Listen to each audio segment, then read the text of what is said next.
Freaking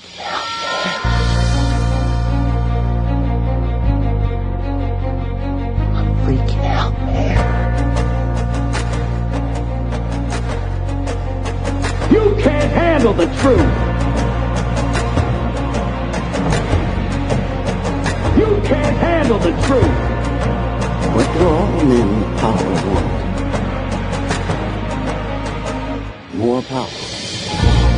And now, broadcasting live on GMN from an undisclosed location in the Arizona desert. Italian by birth, American by choice. Songwriter, poet, freedom activist, Luca Zanna with Love, Guns, and Freedom. All systems go. Don't tread on us.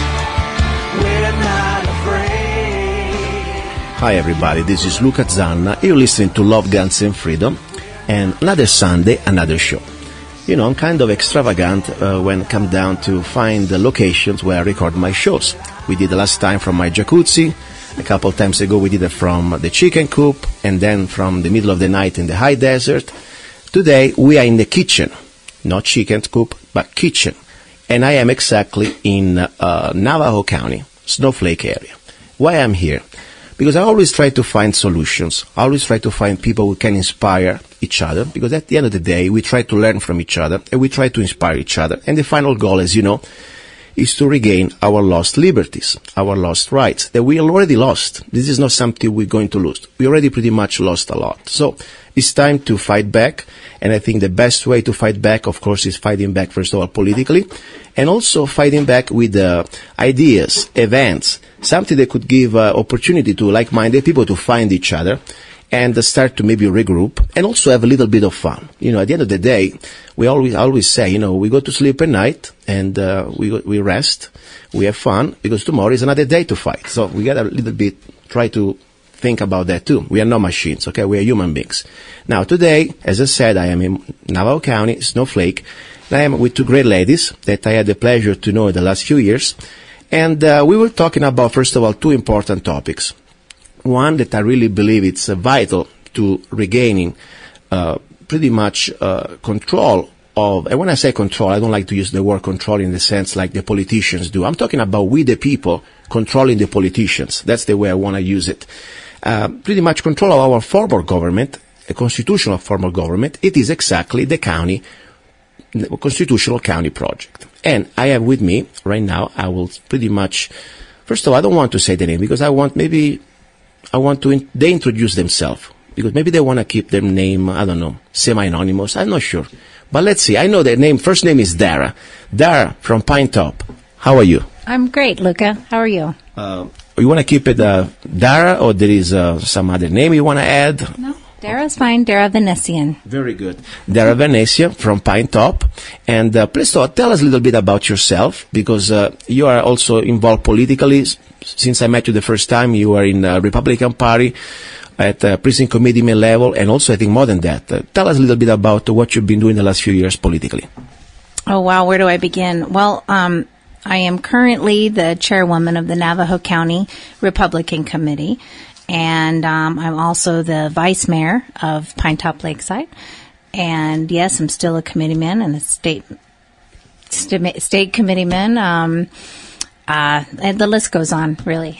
Perfect. And also I have here on my left, I have a very good friend, Annette, that also is been very much involved politically. Annette, how are you? Fine, Luca. How are you? Very good. Tell us a little bit, a couple of, whatever you do politically around here. I'm a precinct committeeman. I'm second vice chair of the Navajo County Republican Committee. And I have my fingers in other things too. Very good. Now, why we're saying this? Because, I really believe, first of all, when we want to change things, let's say we have a broken engine, okay? You're not going to fix it from outside. You got to get your hands dirty, and sometimes very greasy, all this stuff, and you put your hands into the machine. And sometimes you almost must blend with the machine if you want to improve it. That's why even now, of course, I don't want to sound like an hypocrite because I pretty much removed myself from any party. But I used to be a precinct committeeman. I also was a state delegate. And I really believe it's very important, regardless now for other reasons I cannot do that, but I really believe any one of us, I don't care if you're a Democrat or Republican or whatever party you believe, you should be part of that machine. You should be part of your party Because if you believe in justice, if you believe in the Constitution, at that point, you can do your part, starting from your precinct. As a precinct committeeman, I think it's one of the most important things we all can do. Seriously. So that's why I really like what these ladies have been doing, because not only as a precinct committeeman, but also they try to get involved even more, like you, Dara, for example. Now, when did you get elected as vice mayor of Pinetop? I've been in office for about 3 years now. You have another year more to go? Until 2016, yes. Okay. And, I know this is not going to be the main topic, but it's important because at the end of the day, you try to put the changes, or at least try to implement the beliefs that you have when it comes down to freedom and liberty and Constitution at city level. So what exactly did you, let's say something you could say you accomplished that you feel proud of, or you were able to accomplish, or you tried? It's a constant battle. Mm-hmm. I am firsthand knowledge of how government becomes so intrusive.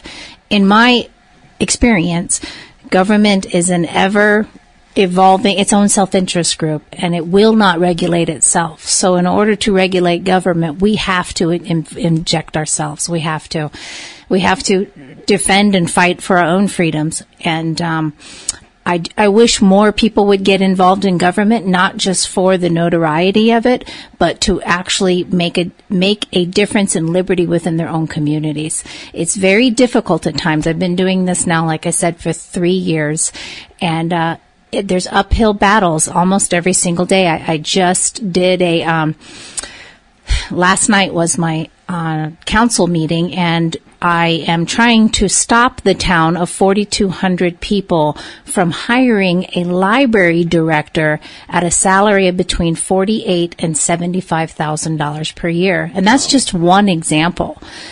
We have so many employees in the town of Pinetop Lakeside that are making $75,000, $85,000+ a year, and this is a very small town, and the people within the community don't even know this, and it's frustrating. I feel a lot of times like I'm a lone wolf up there and the only voice of reason. And fortunately, I do have a couple of other council members that are pushing for the same ideals that I have. Wow. I mean, $40,000 or whatever it is for this type. How much was that? Say again? Well, this library director position, the starting wage is $48,000 and goes up to $78,000. Oh, well, most of the time you end up to that, or 75. I apologize. Most of the time you end up at that upper end of the pay scale is what they hire people at. Mm-hmm. But that's not where it starts. It really gets into the benefit packages, where they're insane. They're like nothing the public sees at all. I mean, this is so true, because I tell you, don't think this is just Pinetop. No. Every town, every city you live, if you start to really get involved and you start to see how much of your tax dollar get wasted, and I really say wasted, because, I don't care. I'm not trying to put people down. I'm sure libraries are important. First of all, I got my own library at home. I don't know why I should pay for somebody else, but that's okay. Let's go. We already have a library for the community, like they used to say, community. But regardless, from there to come down to a bureaucrat, because this is anyways an elected bureaucrat, a person anyway that he gets there because he got appointed by somebody, and he get in a salary that it's nobody in the private sector would pay not even half of that price for his position. It's insane. And you know what? If you want to be insane with your private money, that's fine. But when you're talking about the public money, I'm so glad, Dara, that you at least there at the helm try to point it out. And I tell you guys, this is not just Pinetop. This is probably, we know now this one because there is somebody that is honest and trying to point it out. Go in your city, go in your towns, and start to figure it out, even just for this basic position, how much you are paying with your tax dollars. So, interesting. And by the way, when you start to bring to the light things like that, and it is called nepotism or favoritism or whatever, you're going to start to realize that your friendship or some sort of popularity start to become almost challenging. Life is a small town and going to become difficult. Did you have any trouble or any problems? Constantly. Absolutely. It's ever going. I am presented or portrayed as the troublemaker, because I expose everything. We have been able to, since there were 4 people that were elected to the council. It's a 7-board council, and so it takes 4 in order to to rule over the other three, basically. And it's been a revolving door. We've had council members get elected, and then they move, and then they're gone, and then we have to retrain somebody else, and we end up appointing somebody hoping that they have the same ideals and the same knowledge base in order to preserve liberty. More often than not, we're clamoring just to find somebody to fill that role, and again, just hoping that they're going to vote. So the bottom line, guys, this is exactly now we're going to the point, the constitutional county project. If you want to change things, and when I say constitutional form of government, it means that the government is not your lord, is not your king, is not your master. And you start to see also this from the salaries, the paycheck. I mean, after all, you're working for them at this point. They're not working for you anymore. Because when somebody's getting paid 50, 60,000 just to hand out books out in the library or whatever he's doing, I don't care. I mean, it is insane. We're talking about less than 5,000 people. I mean, how much you gonna squeeze every of these cows? I look at these cities like residents like cows, because you're gonna get milk. After all, after a while, you're not gonna get milk anymore. You're gonna get blood out of these people. And I'm sorry to be so graphic, but it's true. If I had to pay just one salary paycheck at the end of the year, over $50,000 without even considering the benefits, and you had to share that between less than 5,000 people, I fear to move into Pinetop, even if I ever wanted to. I'll tell you something, and this is going across the country, and especially in Arizona, but the entire country is facing this. What you're finding is that, government has different ways of accounting that are acceptable from a government standpoint that would not be acceptable in the private market. And so they can report things differently. And so what had been happening, and this we exposed last summer when we had this new council takeover, and what we were finding was that the previous town manager and the previous town finance director were, in my opinion, misusing funds, but this is perfectly legal in the world of government accounting. They were taking monies that were restricted for VLT tax and HER funds, which are restricted to be used for roads, and they were using that as a credit card in order to keep the towns running. This is happening across the entire country. That's why your roads in your neighborhoods are falling apart, is that they're using these monies to pay for these overinflated benefits and salaries. And then they turn around and they say they don't have enough money. So there's not enough money to provide the basic services that taxpayers are paying for, but there's always enough money to keep the ball rolling for those that are in those positions. And it's not your everyday workers that are making this insane amount of money. These are your director level positions. So your economic development person. I mean, why do we need an economic development person in a town of 4,200 people? $75,000+ a year, plus massive benefits. Plus they have a sick time and overtime that never ends. We have people that are quite literally have been with the town, and they have accumulated $30,000+ of sick time. Wow. Think about that. I think, guys, as I said, we need to look, first of all, finding the problems, okay? When you have your tax bill at the end of the year, and or maybe your road is not fixed, you live like on some sort of a third world country. I mean, why you feel like you've been, exploited. I really believe you've been robbed at the end of the day. You got to look at what's going on.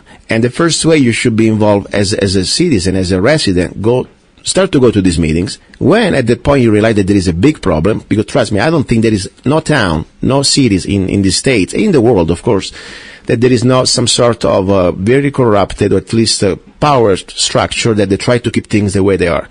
The next thing you should do, I really believe, city council, it is not a position impossible. I think if you have the time, if you have a little bit of energy and friends, you should try to do that. That would be, for me, the first solution.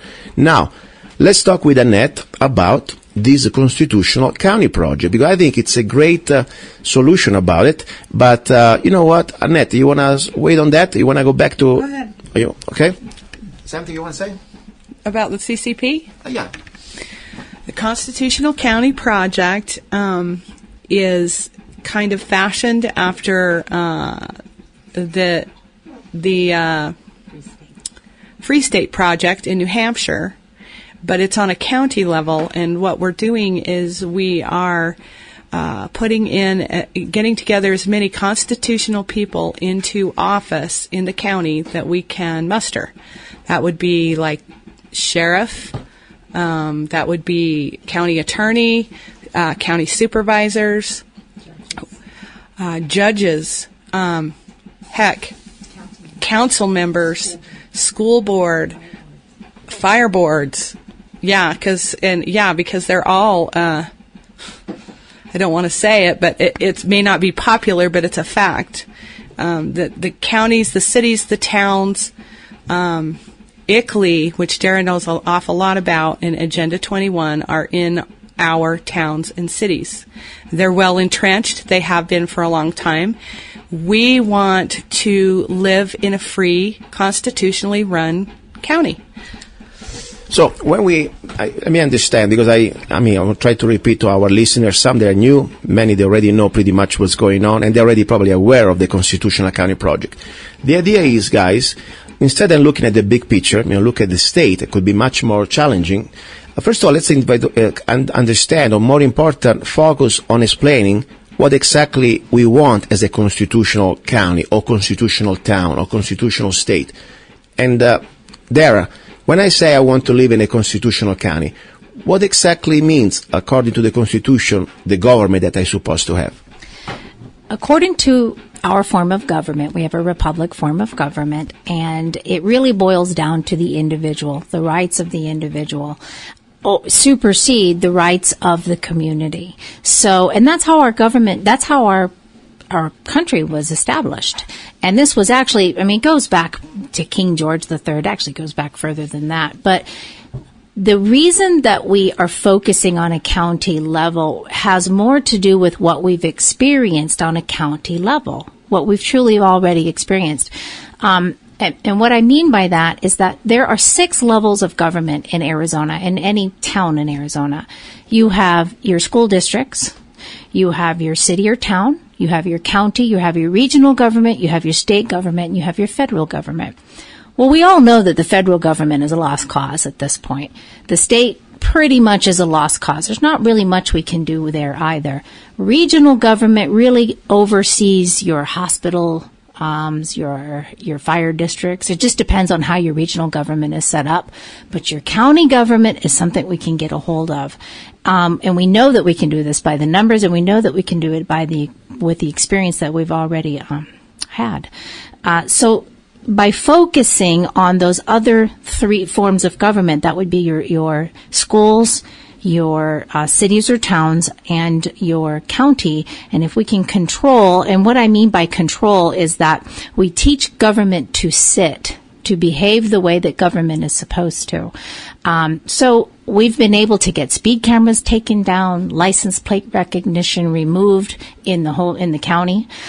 We've been able to get like people elected across different various positions within the county. And a constitutional government, our next role really will be to go for the sheriff and the county attorney. And the reason being is that a sheriff can look at an unconstitutional law and say, I am not going to enforce prosecution on that, or enforce the law in that particular area. And if you have a prosecutor that backs him up, then those laws become null and void. We actually exercise our 10th Amendment as a state, or it's a form of nullification. We push back and we say enough is enough. That is not in our best interests. I would like to remind to the listeners that we had a few months ago on the show Sheriff Richard Mack. And why is so important? Because years ago, when he was still in office at the Graham County in the sheriff office, he pretty much not only stood up for his people in his county, but also he won a Supreme Court case that I would like to invite everybody to go and study and read. It's very short, but it's very vital, because what Dara Vanesian is saying about this one, it is not just some, dream or fantasy that she has. This is part of our Constitution. Also, part is being confirmed in 1997, I guess was, whatever, I forgot the name. Anyway, if you look at the Supreme Court case, it's called Mack Prince against United States. Google that up. and you can see exactly the date, and you can see exactly what Judge Scalia pretty much spelled it out, that the federal government has no right to intrude in your county unless the sheriff let them in. And there are only 3 exceptions when the federal government can pretty much come and storm in. But besides these 3 exceptions, and I can give you now the short story, one is piracy on the high sea. So unless you live on the island, I don't think you're going to have that problem. The other one is counterfeiting currency. The Federal Reserve was already doing it, so don't worry about that. You don't need to do it. And then you have another one is treason, okay? Beside those 3 exceptions, every time you see this federal agency roaming around your county is because the sheriff has not the balls to say, stop here, I'm here, the authority, and if you want to come here, of course, don't forget, there is also the program 1030, that is this federalization of all the police department, all the sheriffs. When the sheriff of your police chief pretty much likes the federal grants, by the way, nothing is free because we are still paying for these anti-armor or whatever, armored vehicles and UFO, whatever stuff that you get from the federal government. But the point is, that point when the sheriff office signed up these federal grants, automatically they become pretty much no more than just a puppet, that all they can do when the feds come in town, they can go to Starbucks and buy a couple of donuts and some coffee to bring to the feds. And that's the reality. But when you have a sheriff like Sheriff Mack, that when you realize what he did, that man, how much he risked out of his money, because he has to put all this case in front of a Supreme Court out of his own pocket. And he won. That's amazing. And also he risked a lot after. So study that story. Now what Dara Vanesian is saying with this Constitutional County project, it's really could be the magic pill to stop all these intrusions that we know that we had even before Obama with Bush. Anything you want to say about that? Yeah. Actually, I want to expand on those federal grants. And it's not just at the sheriff's level or it's even down to your police department in your small city and town.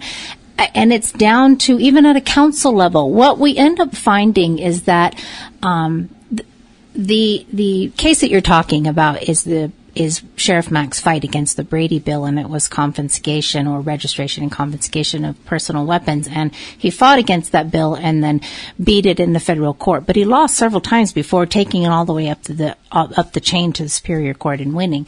But he has a proven record that when a sheriff says stop, the buck stops here, that it does. It stops there. And that's why Sheriff Mack was approached to run for sheriff in Navajo counties. That we can trust him to say that he's going to do what he does. But back to those federal grants. What ends up happening is that the federal government owns your local police department, they own your politicians, they own your town. And what I mean by that is that it's all wrapped up into your general plans, and this is regional government, it's county government, and each county, each city, each town, even in an unincorporated area, they go to the federal government and they beg them for money. Well, when they get those grants, then there are strings attached to those grants. They have to, sometimes it's a 50-50 match or whatever it may be. But let's say you want to build a sidewalk, so simple as to build a sidewalk. Well, first you got to go to the EPA, and I fondly refer to them as the Employment Prevention Agency. But then they need $100,000 study for something or another. And then there's another study over here that has to be done. And you're paying what would have cost you probably 3 times less had you not had to go through this process to begin with to beg for the money that you should have already received. Because you're paying into the system, and then you have to go back and beg for it.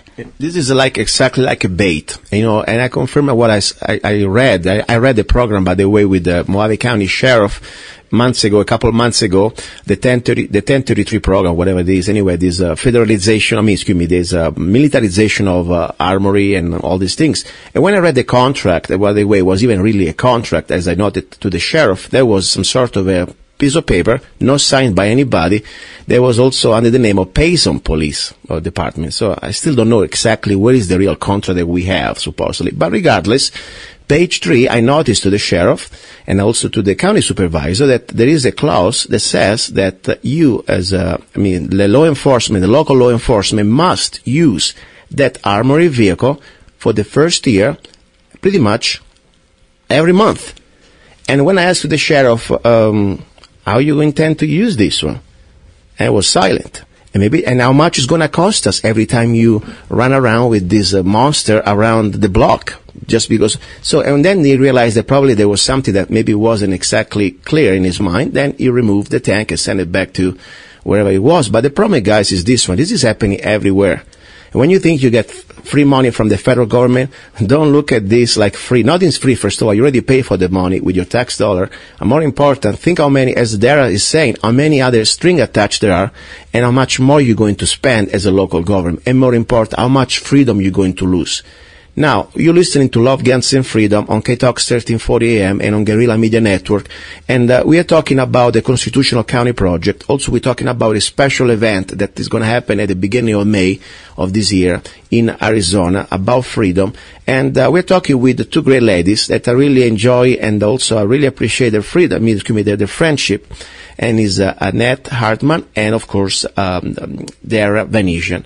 Now, more to the point of 2016, election times. Are we ready to set the example for the rest of the country for Navajo County as a Constitutional County project? Where are we at?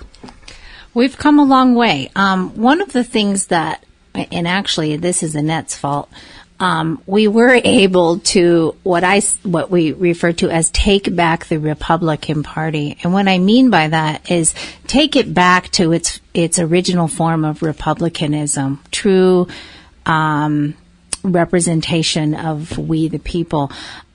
I would love to see that same type of sentiment happen within the Democrat Party. That those who have, we are more. I guess I should clarify for myself. I would say I'm socially liberal, but very fiscally responsible. As long as it doesn't affect me as an individual, I have no right to inject myself into another person's life. And the heart of the republicanism really goes back to the roots of libertarianism. And so we really approach the Republican Party locally as it's a tool, and we have been able to not only recruit Republicans, which we've as a state in each county, most counties have lost the numbers of precinct committeemen, and ours have actually increased significantly. I want to say something to the Democrats or the people that they still think, there is some sort of a difference between two parties. Guys, now, put aside for a moment, the elephant and the donkey, okay? Let's talk 1 second about you work for a living. Like Republicans, people normally work for a living. We have different jobs. We pretty much, unless you're born rich, you gotta work for a living, okay? We're stuck with that. Now, how would you feel when your librarian or whatever magician is this guy, this new, a typical bureaucrat working for your city is making a salary that you would dream, and $50,000, $60,000 for a position that, by the way, it is not pretty much justified by what we spend, especially for your small town. I don't think, not Democrats in a good mind, especially people who work for a living, would you like to have a waste, government waste in your town or in your county?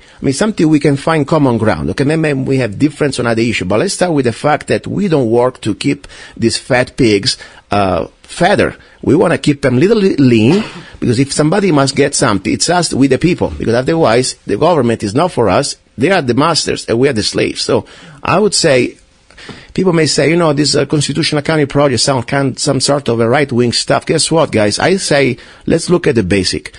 Small government means that we have to work less for the government. And I think, I don't care if you're a blue collar, white collar, whatever color you are, if you're a working man or working woman, you don't want to give all your work to these people. Anyway, they're supposed to serve you. And I say, for a moment, as Democrats, come on, guys, start to get together at least to stop this government waste at local level. That would be the first thing we could at least work together. Then, of course, there are things that I think, sometimes, as Dara is saying, I like this part of her philosophy, because if you think about it, if you want to look at the rights, we have rights until we do not infringe on other people's rights. One thing I don't like about the classic Republican platform is pretty much they want to tell you how to live your personal life.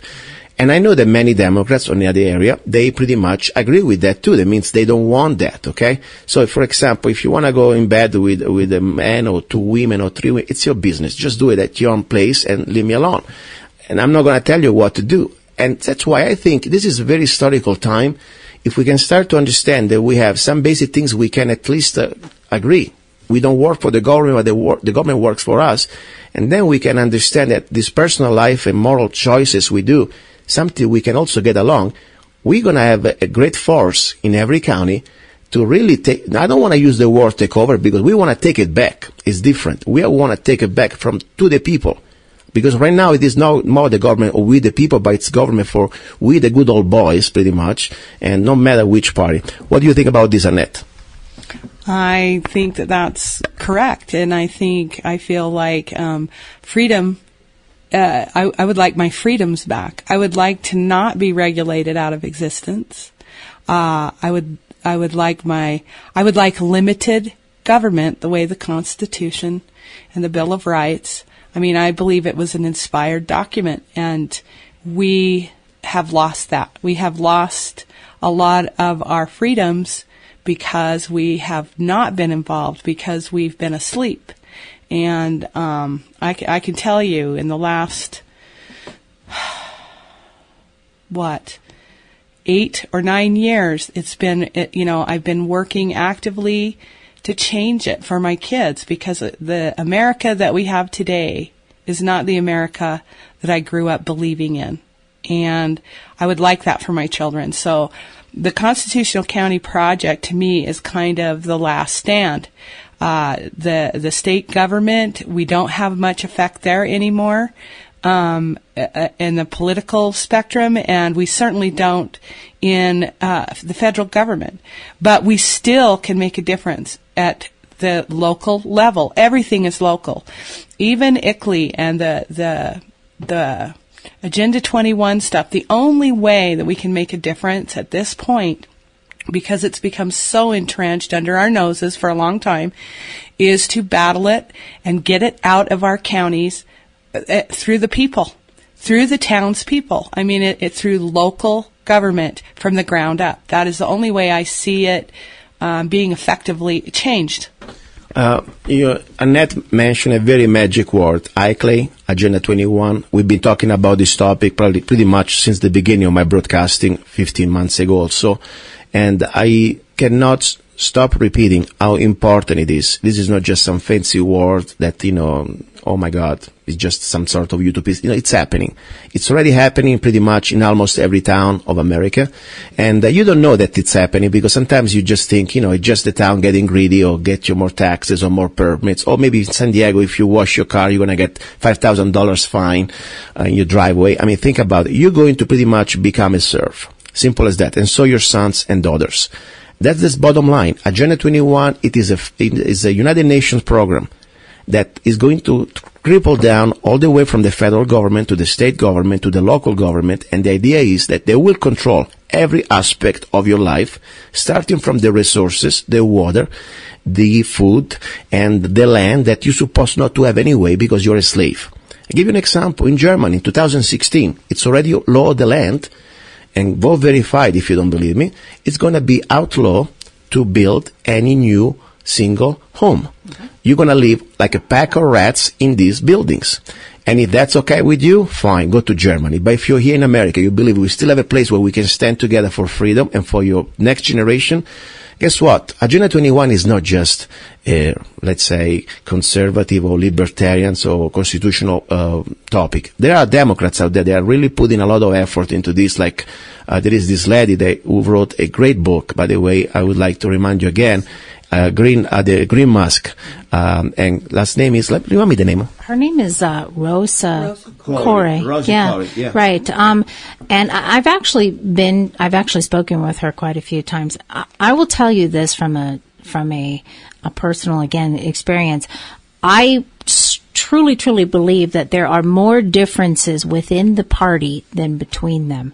And what I mean by that is that you can put 10 Republicans in a room and you will find more difference amongst those 10 Republicans than you will between Democrats and Republicans. And so, I find that a party doesn't really matter, and that what we've been able to accomplish, and when I say taking back the Republican Party, it's just that we were very organized in being able to do that. But Democrats are there. I know of some in the Phoenix area that are really trying to do the same thing, and they are getting the nose up just like we have. And so they've tried to push them out of the party whenever they don't listen to the or they don't abide by the approved platform or whatever that platform is of that week. So they're facing the same things that we're facing, but it all boils down to individual freedoms. And I think that we all agree that we should have individual freedoms. If you really break down Agenda 21 and you really want to dig into it, again, I've been inundated with this and I've been trying to fight this head on for 3 years. There are 53 countries that belong to ICLEI, and of those 53 countries, there's only one one country that was founded on property rights, and that's the United States. We get in the way of ICLEI. We have inalienable rights in the United States to property, and how they are circumventing this is through your regional plans and through your general plans. And so when they try to bypass our property rights, and you look at when you're voting for your general plan and they start talking about sustainability, that word means something different to you than it means to government. And you really need to look at what their wordplay is. Because from a government standpoint, sustainability doesn't mean that you can self-govern. It means that what is sustainable for you is only approved by government. And what I mean by that is you don't control, you can't collect water to feed your garden. Every drop of water that falls on your land belongs to the government. Private wells will no longer exist. Solar is not considered because you're not hooked up to the grid. That's not acceptable. Single-family homes are not acceptable. The list goes on and on and on, and then you get EPA involved, and then there's FEMA. I mean, it just goes. It's so incestuous in how that it's presented to people, and they'll tell you that, oh, this is these international code councils called the ICC, and that's where all your building permits come from. Again, that's nothing more than a lobbyist group where the manufacturers of these sustainable products that you are being required on a mandatory basis to purchase, that's just another kickback to government.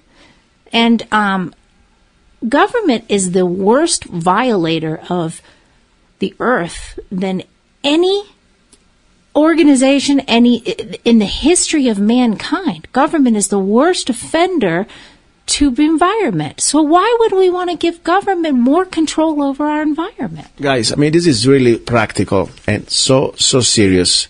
I mean, just think about this. People already in Colorado, there is a man, I remember, Colorado, Oregon, but both of them, he tried to collect rainwater just out of his roof. He wasn't doing like some sort of industrial operation. Just out of his teeny little stinky home, he was collecting rain from the rain. 6 months in jail because he did not want to be a good slave. Think about it.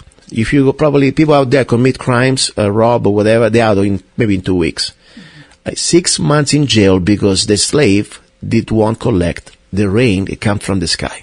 Think about it. It's already happening. In Florida, they already pretty much passed ordinances and that you cannot have any more a home unless you connect it to a grid. A woman lost her home, a beautiful, and this was in the mainstream news, a beautiful home, completely self-sustainable. They want that this world is pretty tricky because when you try to be sustainable, they don't like the way you do it. They want it the way they say it. That means you are a slave. That means you must comply with whatever they say. So this is happening.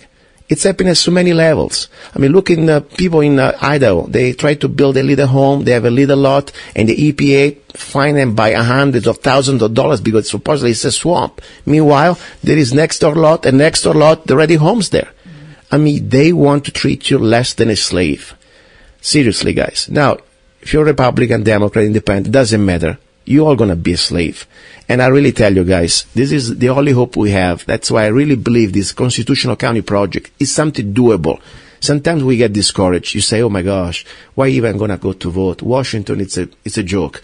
The machines, they're pretty much all corrupted. We know it's electronic voting, it's a fraud. Between Bush, another Bush and another Hillary, why even waste your gas to go there? I understand. But there is no excuse. At county level, you can make a difference. Think about it. Dream for a moment. Let's have this dream together. Close your eyes. You have 5 supervisors, and 3, they get it. 3, they understand the scam. Guess what? There are 3 of us. They are not professional politicians. They're people, they have families, they come back home, and they fight maybe with their kids or whatever they have to do, but they're regular people, and they come back in the morning, they do public business. And then guess what? Then you have a county sheriff like Sheriff Mack. And Sheriff Mack is being the example, but I want to pray and hope that there are other people out there, and I know that there are other people that want to run for office, and they want to set the example like Sheriff Mack did. Then you have a good county attorney. Guess what? You're going to be living like America of our founding fathers. They know that until you do something bad to others, you're supposed to be left alone. Okay? Until you're a danger to others, you're supposed to be living in peace on your property. At your property, it is your property. You're not just renting to some sort of agency or landlord. So, and you still have a bill of rights. When somebody comes to your property, they must have a warrant. And it must be a lawful warrant. And when somebody from the federal government with a black little minivan or whatever, they come with thinking that they can kidnap you like they did in Chile during Pinochet, where 50,000 people disappeared, it's a fact. They call it the White Death. The same thing happened in Italy with Mussolini. People disappear in the middle of the night. Oh, it was just one against the government. Now we have the National Defense Authorization Act. And guess what? When you believe in a county that you have a good sheriff and law-abiding citizens that they understand what's going on, we're going to stick together, this NDA is not going to fly anymore. Okay? So we got to really put it together. We have a website for this project, the Constitutional County Project. Yes, it's called the constitutionalcountyproject.org. And really what the project is that like-minded people join together and force government to sit the way that it was intended. Government is supposed to represent the best of the individual.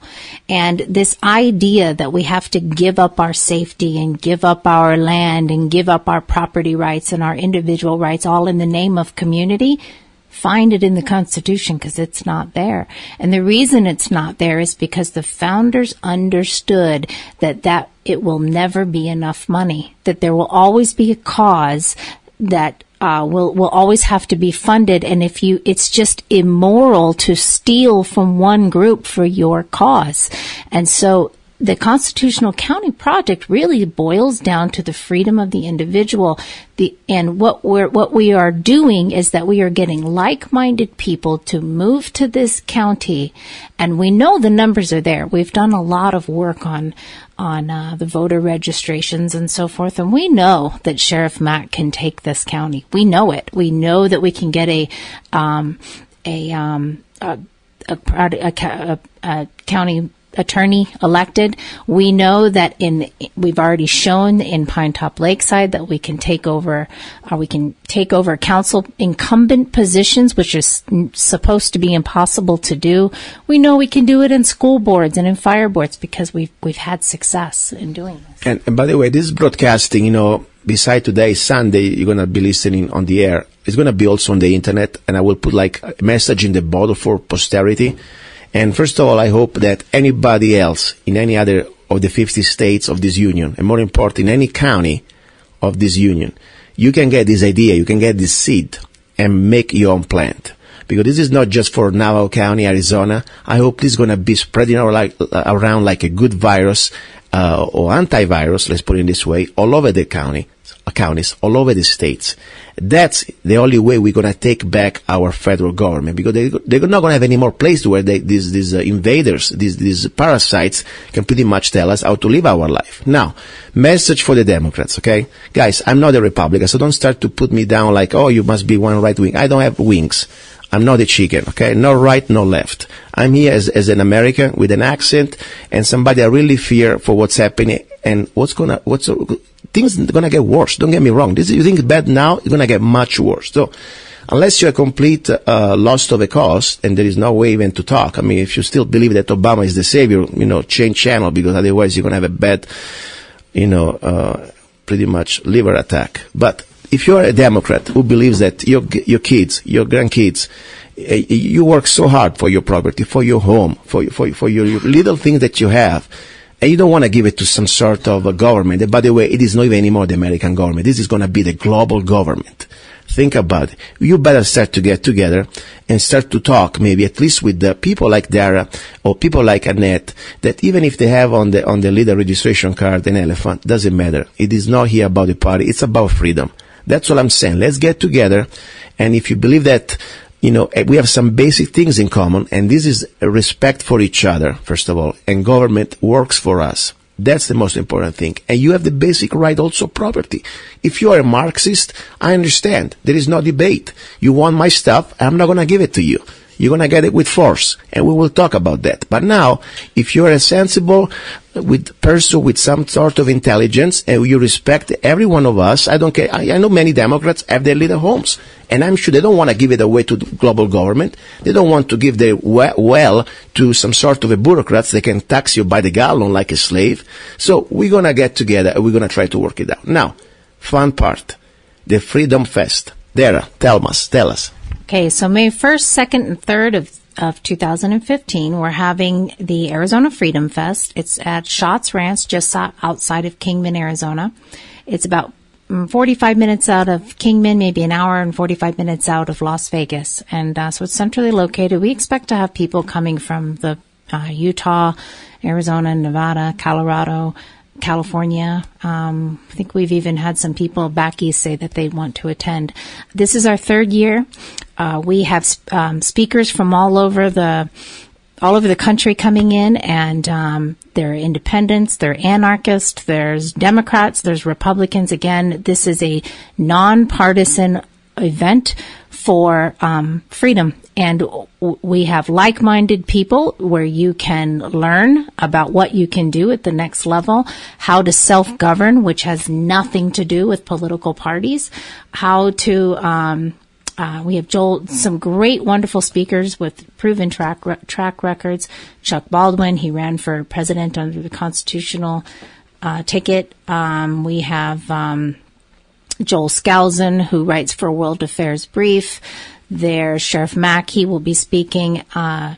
Derek Grayson, he is out of Georgia, I believe. What's that? T-Mont. YouTube him. Oh, yes.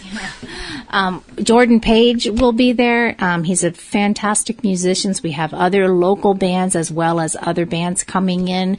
There's entertainment. We're having shooting competitions, AR competitions. In fact, we just had an AR donated to us by Quinton Defense.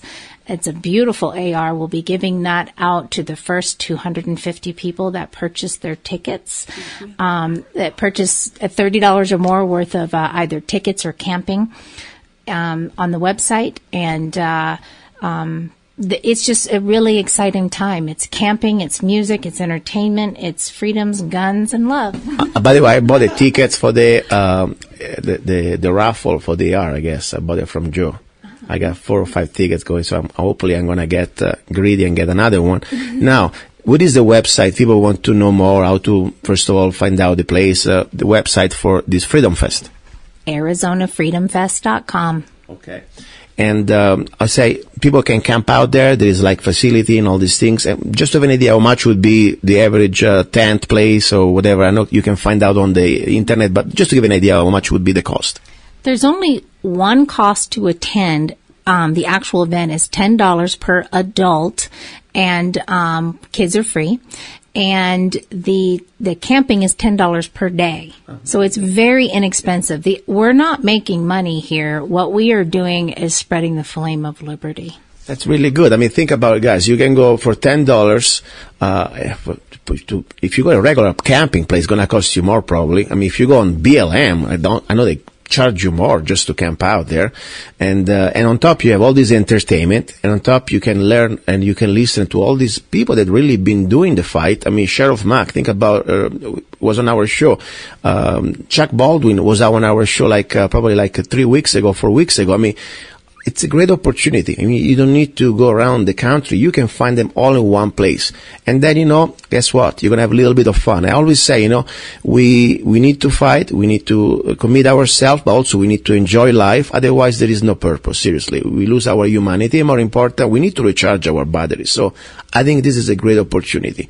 Now, at this point, I want to give you the floor for the last thing, whatever you want to say. We're almost at the end of the hour. And Annette, whatever you want to say, go ahead. Well, the Arizona Freedom Fest began because we were able to take the Republican Party in Navajo County, and Dara and I figured we needed to celebrate, and we did. We celebrated, and we did it the first year in Sholo, and we had 800 people come to the first festival. It's a lot of fun. There's a lot of learning, and it's just a real fellowship kind of happening going on for those who work really hard to. It's a nice time to have for those who are working in the freedom movement, in the liberty movement, to hang together and have fellowship. So we'd really like it if you'd come out to this year's, to the third annual. We have a great lineup. Kids, there will be games, there will be balloons, there will be all kinds of things for children to do. Children are welcome to come. You can 12 and under are free. Children 12 and under are free. So come out and enjoy freedom and liberty at SHOTS. Okay, Dara, last 2 minutes. Go ahead. I can't express enough how much I want to thank you for involving us in your show and promoting liberty the way that you do. We need more people to get involved in this movement, and what you're doing is spreading the message as well. I just wanted to say thank you. Hey, you're welcome. By the way, we all try to do our little part, and that's why I took this commitment to the radio. As you know very well, guys, it never was my ambition or my idea. On top, I really thought that I didn't have the skills to make you understand what's going on here, but you're putting up with me all these 15 months, and things are getting great, and I appreciate again the opportunity, because at the end of the day, every one of you listening, you can do something starting from your own families, from your neighborhood. I don't care if you don't have a radio show, if you don't do the Freedom Fest. Guess what? You can do your Freedom Fest maybe in your block of your neighborhood, okay? Or maybe start to talk to your wife or to your father and mother or whatever you know.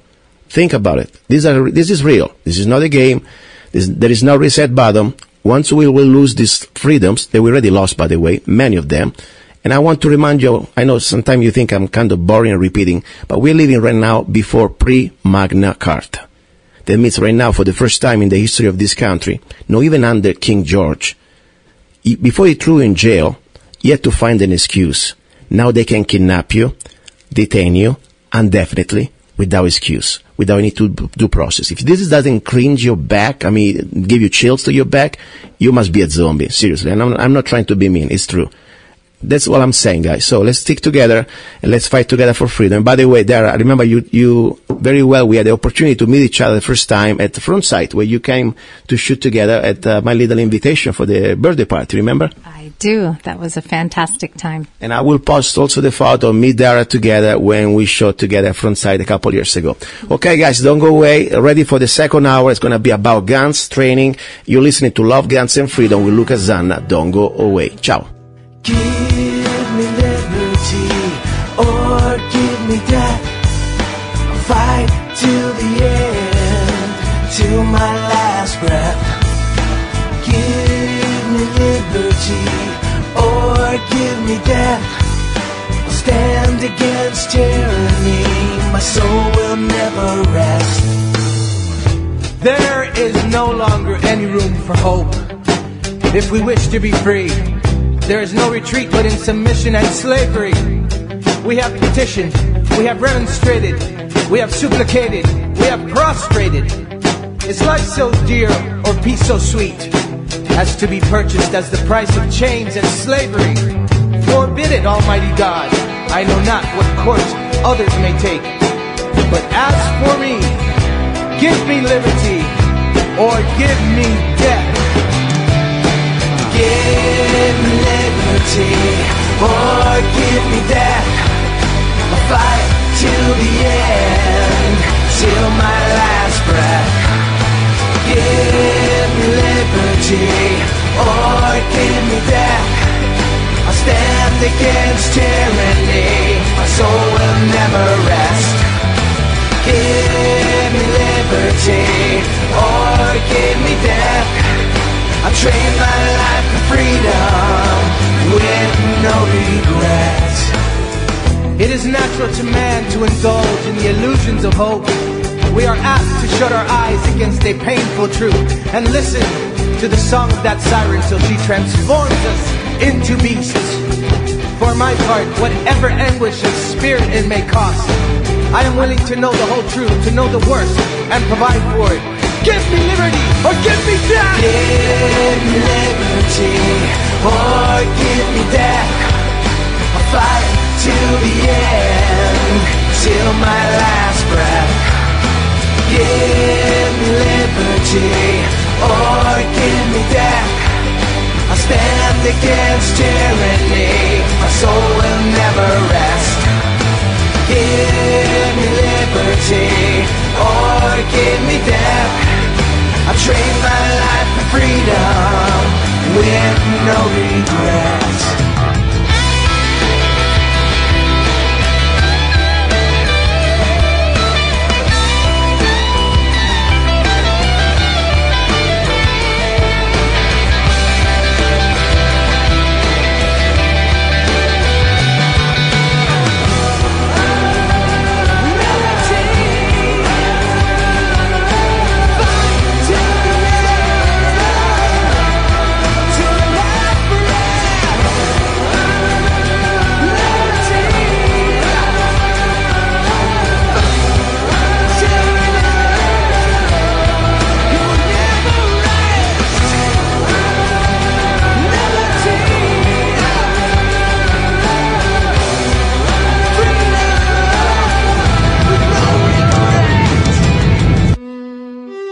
Give me liberty, or give me death.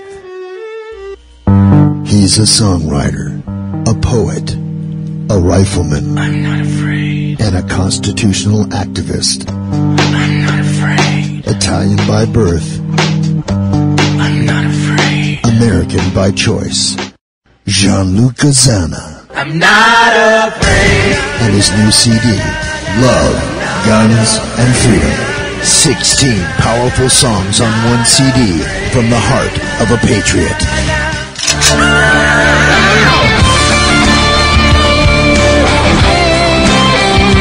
For download or to order the CD, go to www.lovegunsfreedom.com. That's www.lovegunsfreedom.com. Lyrics for your mind, music for your heart. Luca Zanna's new CD, Love, Guns, and Freedom.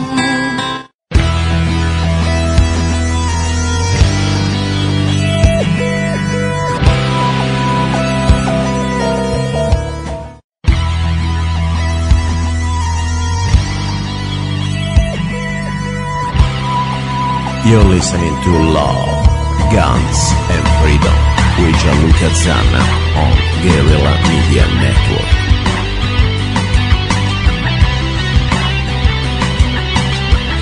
Here we go, hour number 2. This is Luca Zanna. You're listening to Love, Guns, and Freedom on KTOX 1340 AM and on Guerrilla Media Network. Normally the second hour, it is about guns, training, gun rights, and that's fine. And we will stick to that. But today I wanted to give you a little twist. I really believe that more than ever, a gun right, Second Amendment, it is an individual right, of course. And I also believe that sometimes we stereotype too much.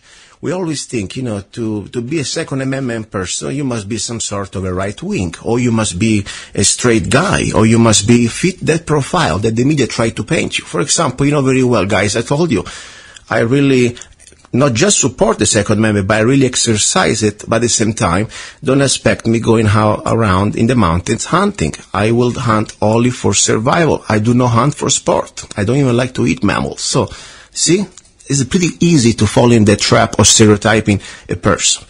The purpose of this show is also is about freedom. Freedom as individual rights. And as you know very well, my friends, I always say we have the right to do whatever we want, using our body, whatever we want to please, always reminding that we have, of course, with freedom comes responsibility, so we are accountable for our actions. And more important, our actions and our freedom and our rights do not infringe on other people's rights. So when we have that type of basic rule, I think we can do pretty much, or we should be able to do whatever we wish. I never really touched the topic of gay rights, because, I never had a chance, really, but really want to talk about it, because I believe, seriously, we need to start to look at people like human beings, and regardless their personal sexual choices or love choices, that's their personal business. All I care that a person is respectful of other people, we respect each other, and that's pretty much my concept. Now, today I have a great guy that also is a straight gay. That means he's a gay that is proud to be gay. We don't have any type of apology, and that's exactly what I wanted. And he's from Pennsylvania, and his name is John. And John, are you there? Yes, I am. How are you, John? Nice to meet you, first of all. Nice to meet you, Luca. And thank you to be on the show. And I appreciate the opportunity that we have to talk about things normally I don't talk, not because I don't want to talk, but sometimes it's difficult to find a man or a woman that they have a different sexuality, and they also want to talk about it. And sometimes they don't fit the profile of, let's say, the typical, I don't want to say that every gay is towards left, because I don't believe in left. I believe in freedom and tyranny. But at the same time, there is always a stereotype. If you're a leftist, normally you should support Obama. Oh, that's the story. Tell us a little bit about you, first of all. As a human being, you're gay, but tell us a little bit about you as a person that is involved in politics, and what is your background? Well, Luca, the way I look at life is I am a human being first. I'm a Republican. I'm for the Constitution. I'm for equal rights. I'm for my brothers and sisters of this country. Mm-hmm. I don't stand up just for one aspect. I'm not out to say I'm gay and that's all I am. I'm many things. And right now, the way we are having a problem with this country, I'm putting aside my sexuality and I'm saying I'm an American. Good. And this is how I feel that we as a people of a country which consists of gays, straights, whites, blacks, Catholics, Jewish, I don't care who you are, we have to stick together as a people, not as a minority. I agree completely. And I feel that that being stereotyped as one singularity is unfair for all walks of life. I agree completely. And I just feel that me, as happen to be a gay man, the gay community would disagree with me, I would think, a lot, because of my politics, because I am a conservative. I find that a lot in the gay community, they are very liberal. Mm-hmm. And I think that liberal, in my point of view, liberal is to take care of certain groups, certain minorities. And they forget what this country is all about. It's all about one unit, one group of people. Yes. And because this is the way I feel, I'm shunned a lot by the gay community. If I can say something, I completely agree with you, because sometimes I come from Italy, okay? And don't get me wrong, we have the same situation. Human beings are everywhere, they've always been in the history of humanity. They always try to marginalize somebody. Today could it be the gay? Yes, there could be the Jew, other people. It doesn't matter. Unfortunately, it's part of human nature. But there is also a point, there is a point that people like to almost use it as an excuse to get more attention, or even to get more some sort of, I don't know what to call it. For example, when I look at a person, I look at you as a human being, as you said, a person that, behave, you do your stuff, and, as if you're a person that I can count on, and you are trusty, and you have a good behavior, that's the way I judge a person. I don't care if you're black, white, yellow. I look at your integrity. I look at you as a human being. Now, at the same time, also, there's another part, when you're a person, like, you don't want to take or infringe on my rights. You live your life, I live my life. That's the most important thing. We respect each other. And then at that point, it should even be a matter. What do you do in your private life if you hug a man, or if you hug a woman, or if you hug two women, honestly? Because, this is something that I disagree with the Republican Party, by the way, on this one. And I'm not Republican anymore. I used to be one. They want sometimes too much legislate on morality.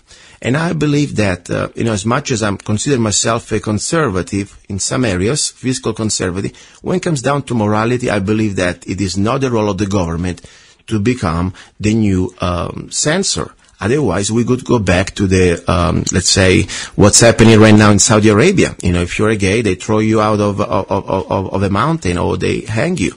So that's the only problem I have with the Republicans. At the same time, with the Democrats, they are pushing this agenda pretty much for political gain, and it's not more about the people and their rights, in my opinion. What do you think about this?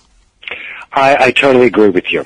And like I said, I hate using, but it is a title.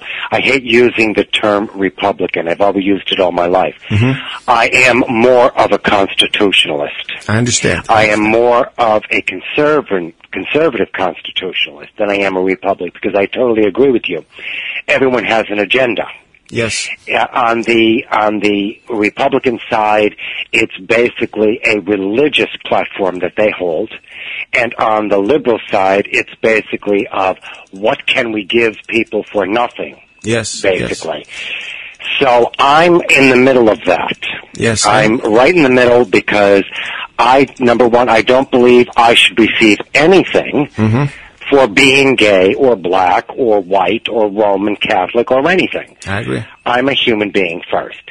And again, with the Republicans, how they feel that everything is religious and spiritual, that if anything you do that is against their theology, you also are going to be damned for that. Yes. I don't believe in that either. I believe a person is a person, and you judge that person by their deeds and what type of person they are, and not by something that you might disagree with. Mm-hmm. I don't believe in forcing my opinions down anyone's throat. I am who I am, and I respect you for who you are. Exactly. And the point, I always ask to people, that they have this attitude like, oh, I want to ban, I'm against gays or whatever. I'm against also people that they do heterosexuals. They can do this playful, displaying, let's say, affection in a way that maybe I don't care what type of sexuality you are. Let's say, for example, I am in a public place and I have to see a boy or a woman or a man start to have, a deep tongue kiss. Okay, I don't care if you're a man or boy or both.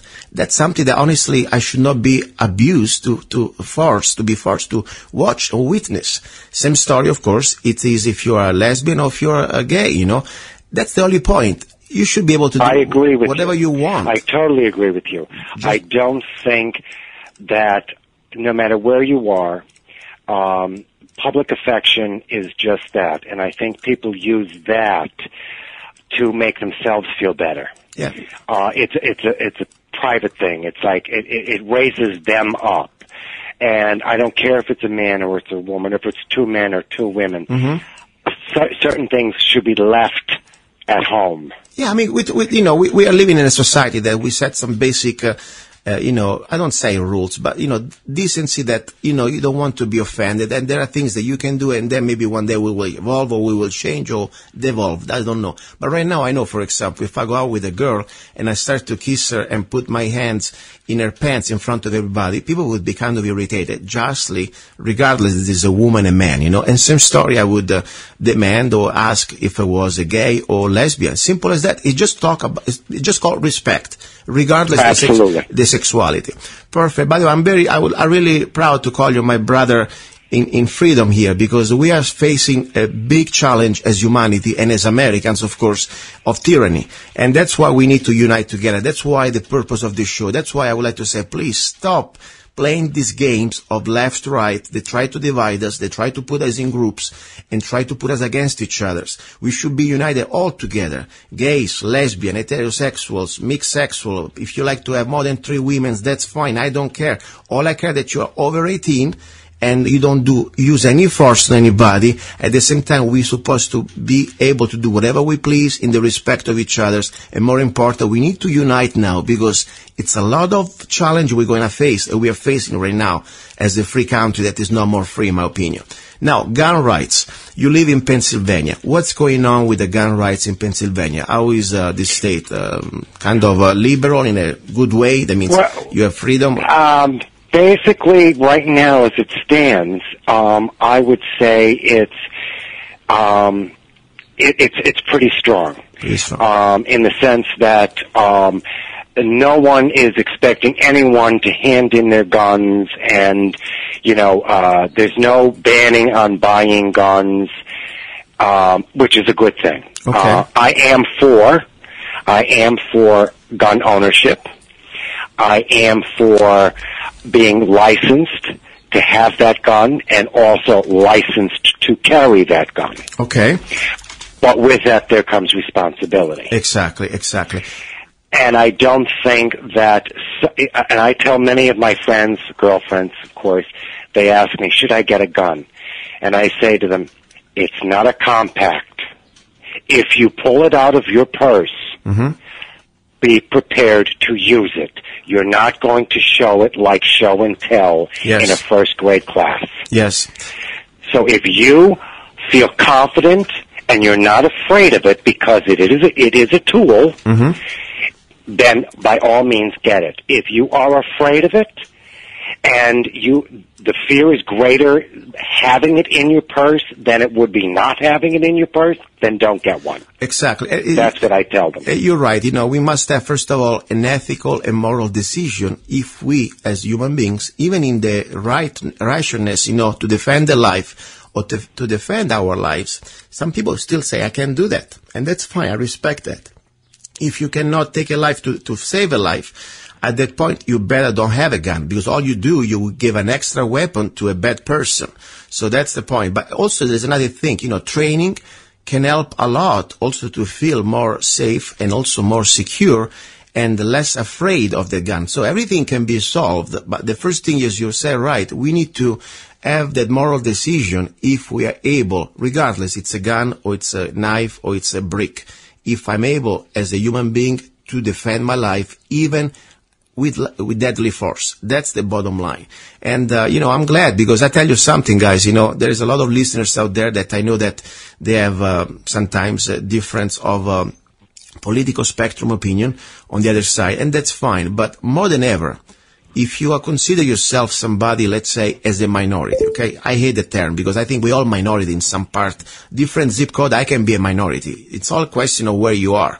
So let's say there are some situations that I really believe people more than ever, let's say, if I was a gay man or a lesbian, that I live in a neighborhood that I know that they have a serious mental problems with my lifestyle, and unfortunately some people, they can get violent. I see that, and I do not condone that at all, ever. But at the same time, I think we have the duty to defend ourselves. So I really believe that more than ever, people on the left, if we want to follow this stereotype, they are believing in gay rights. They should believe very much in the Second Amendment right. I remember there was a group in San Francisco, I forgot the name, it's a group of lesbian ladies.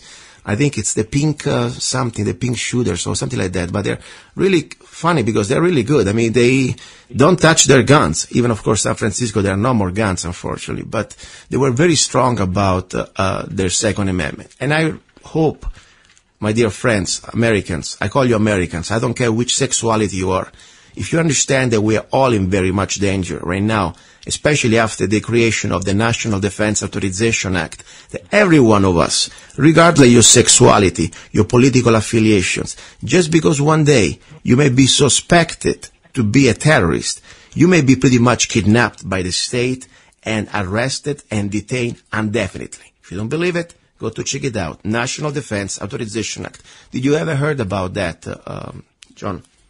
Yes, I have. Yes, I have. And again, how I look at it, it's a political stronghold on this country, and it's led by fear. Yeah. So if the people believe in the rhetoric that's being spewed out there, that you better toe the line, or there'll be a black limousine pulling up next to you while you're walking on the sidewalk, and we will pull you in, and we will hold you indefinitely. If the people believe that and they start fearing that, that's when you lose control. You're right. The country will lose control at that point. I completely agree. This is exactly what happened in Germany. You know that. Even in Italy, they started, first of all, to pass the legislations. People then started to freeze and be afraid even to speak up. And then when the wolves really start to get out of the cave and be on your face. So we must be stronger now more than ever. We need to put our fears aside, because I said many other times in my show, we are humans after all, guys. We're all going to be dead one day. It's only a question if you want to be remembered as a free human beings, or we want to believe in the rest of few years we have, or many years you have, doesn't matter. It's always going to come to an end as cowards. So that's all I'm saying.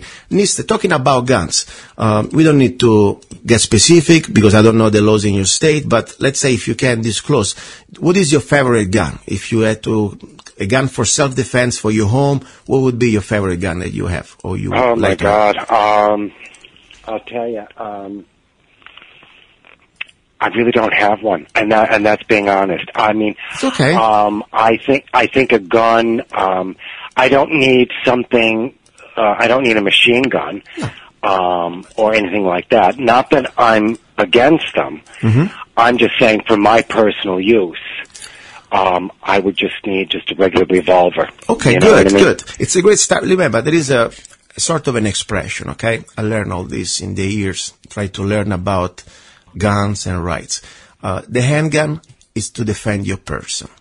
The shotgun is to defend your castle. Then to defend liberty, you must be a rifleman. You must have a rifle. That's why governments are so concerned about rifles in general, not just this government. But it's beautiful because, it's a journey, and there is nothing wrong to admit that, hey, I don't have a gun. Guess what? Maybe there is always a chance now to start a new journey.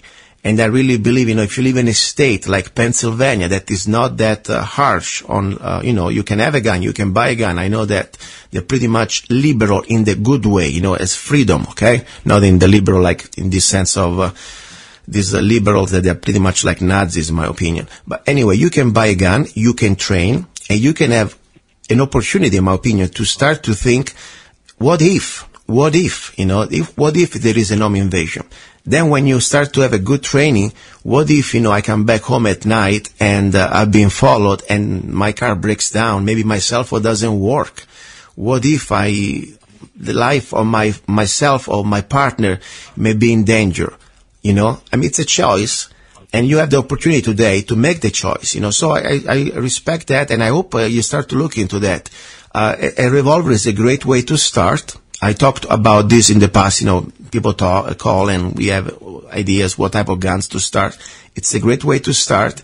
It's easy. It's pretty much easier at least, and there is not much to maintain, different from a semi-automatic. And I would definitely start to look into a revolver, maybe a 38 Special, even better a 357 Magnum, because you can always shoot through the 357 Magnum, also the 38 Special, that they are milder and less recoil. And then, of course, you can always have the chance to have more powerful rounds like the 357 Magnum. And you can get, for example, a beautiful, out there are many options, a little snub revolver or basic 4 inches barrel revolver. You can get between $300 to $400. You can get a beautiful revolver from several brands. I like very much the Taurus. They are great guns, great affordable prices, life warranty, and I'm not even endorsing them. It is just the truth. And with $350, you can get a beautiful 357 that you can easily practice with, and it's going to last you a lifetime. So maybe we're going to get you a gun down. And like I said, I totally agree with you. And that's something that, again, like I always say, Luca, that a gun's not a toy. Mm-hmm. And I don't think someone should just go and just buy a gun and say, okay, I'm gonna stick it in my holster. I got my carrying permit. I've got my license to carry and the whole bit. And I don't think that person, unless they take this serious and they are trained with that gun, because there's too many people out there that have the gun, they feel very safe and secure. In fact, the word would be cocky, that they've got the gun, but they don't know how to use it. Oh, I agree with you. And that gun then gets turned against them, and they lose their life. I completely agree with you. So I think the training is very, very important. Completely agree with you. And I can give you now interesting news. I done this one time before. There was a gentleman from Phoenix that I repute another brother in freedom. It was Dr. Steinmetz that he exercised his Second Amendment in Phoenix at the airport in the not secure area, and he got an arrest by the police of Phoenix, and then, of course, the charges were dropped because he broke no law. And he was the lucky guy that was on my show that he got a beautiful membership at the best school, at least the biggest institute for firearm in America. It's called Front Sight. Now, I would like to do something special for you, but you need to work it out. You need to do your part. When you will buy your gun, okay, you need just to say, look, I bought a gun, and show me yourself with whatever gun you have, okay? Mm-hmm. You buy this gun, and you send me a photo, and guess what?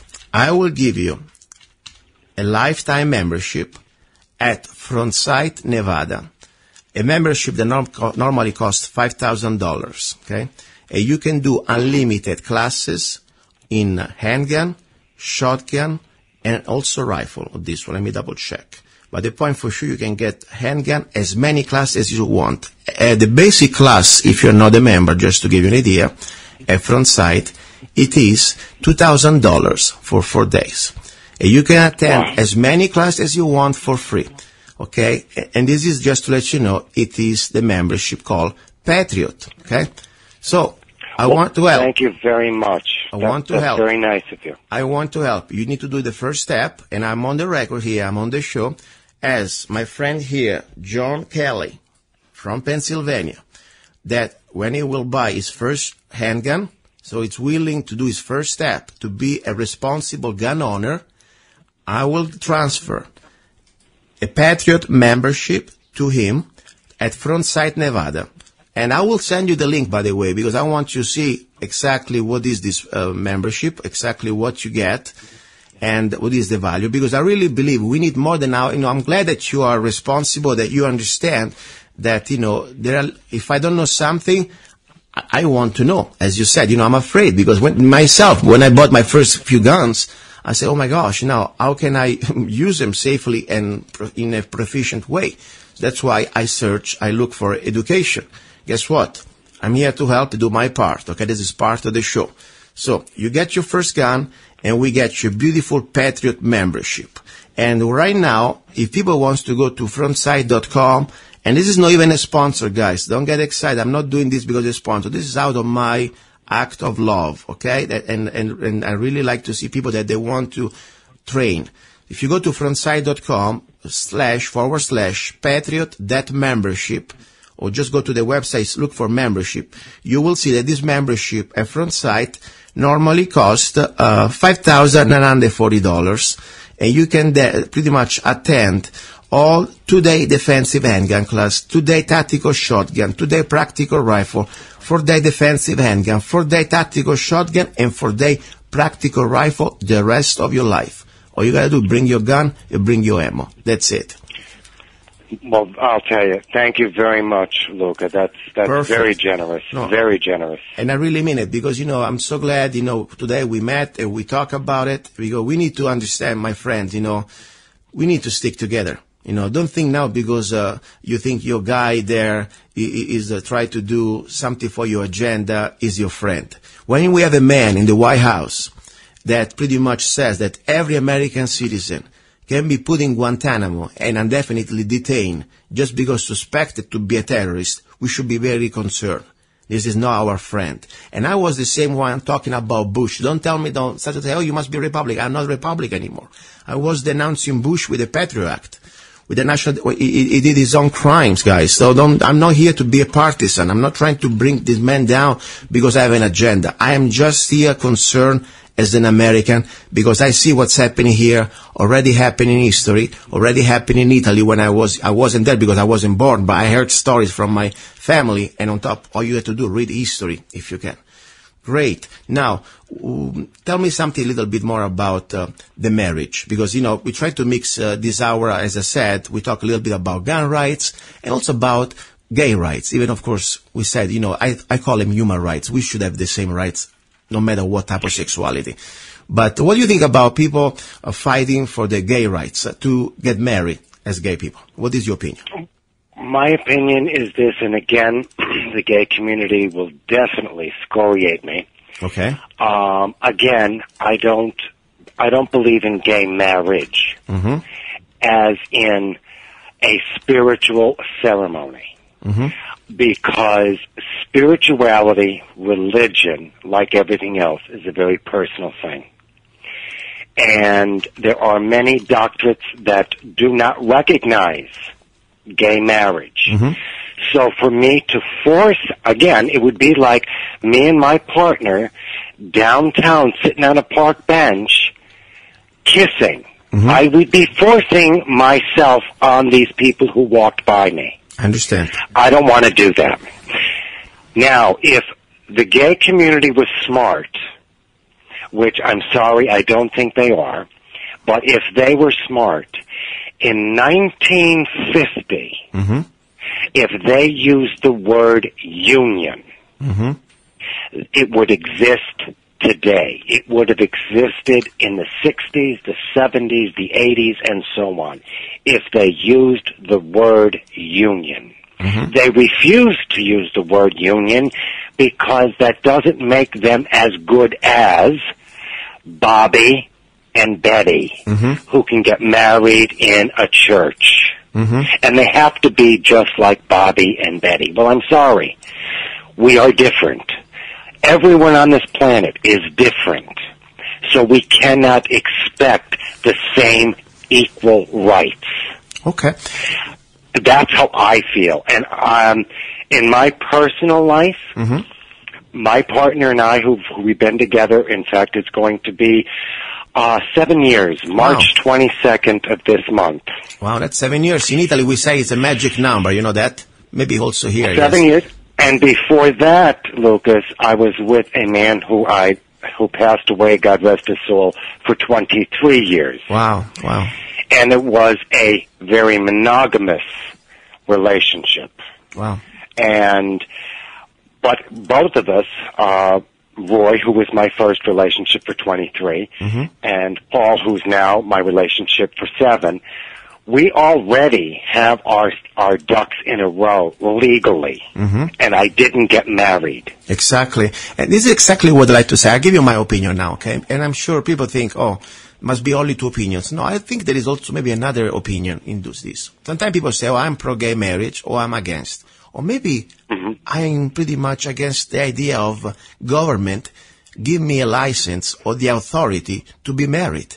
Because at the end of the day, let's learn from history, okay? I'm here as I'm not an historian. I'm a regular guy. I even didn't finish my university in Italy, but I like to learn, okay? I'm trying to have an open mind to things. And when I studied American history, I studied that pretty much before the Civil War, government was not part of this sort of authority in releasing licenses or permits to allow you to get married. It wasn't his job. There is nowhere in the Constitution that the federal government or the state government should be part of telling you, okay, now you can get married because I say so. No. This started to happen after the Civil War. And why? Because they wanted to try to control interracial marriages. Spell it out. They didn't want black people get married with white people. Pretty racist, right? Yes, it was. Especially after you think, that people fought for the freeing the black. It was not really the idea, but that's another story. So now, after the Civil War, we all became slaves in some way when it comes down to the marriage. Because now you must go to the government and pretty much ask for a permit, for a license. And in some states, it's even harder. You have to take your blood test, and you must take pretty much their blessing. No, I don't believe government should be interfering with my private life. And there is another way where you can pretty much be in control and responsible of your partner without getting married. And you said exactly the right thing there, my opinion. Because you can say, hey, after all, I want to be responsible for my partner. Let's say it's a domestic partner that is at home. It doesn't work. I'm the one bringing the money home. She must, or he must be, also taking care of him. Guess what? You can do it with contracts, with trust, with wills, there's a lot of ways you can do that, especially the same way. So now, in my opinion, dear gays, friends, listen to the show. I understand you want to get your, become slaves as we are, straight people, that we must get our license. But think about it. You're going to fall for the trap. You're going to beg for a permit from the government. Instead, you should get your stuff together, be free, enjoy your life, really responsible, choose your partner in the way you want it. But at the end of the day, that piece of paper, do you really need it? It's up to you. Anyway, that's just my opinion. And I agree with you. I totally agree with you. It is a piece of paper. And if you go about looking into what you are eligible for without forcing it down someone's throat, that's your best way to go at it. Yes. It's your best way is to say, okay, well, I might not be able to climb over the mountain, but I can walk around it or I could dig under it. You're still going to get the same rights instead of being confrontational. Exactly. Remember, this is part of, unfortunately, the way they want to keep us separated, okay? Because there is the funny right. They try to put this religious morality and push like an issue. And the funny left, they try to push this almost ostentation in our face. And then, people get trapped into this, if I am not for gay rights, I must be on the other side. As I said, guys, let's use our heart.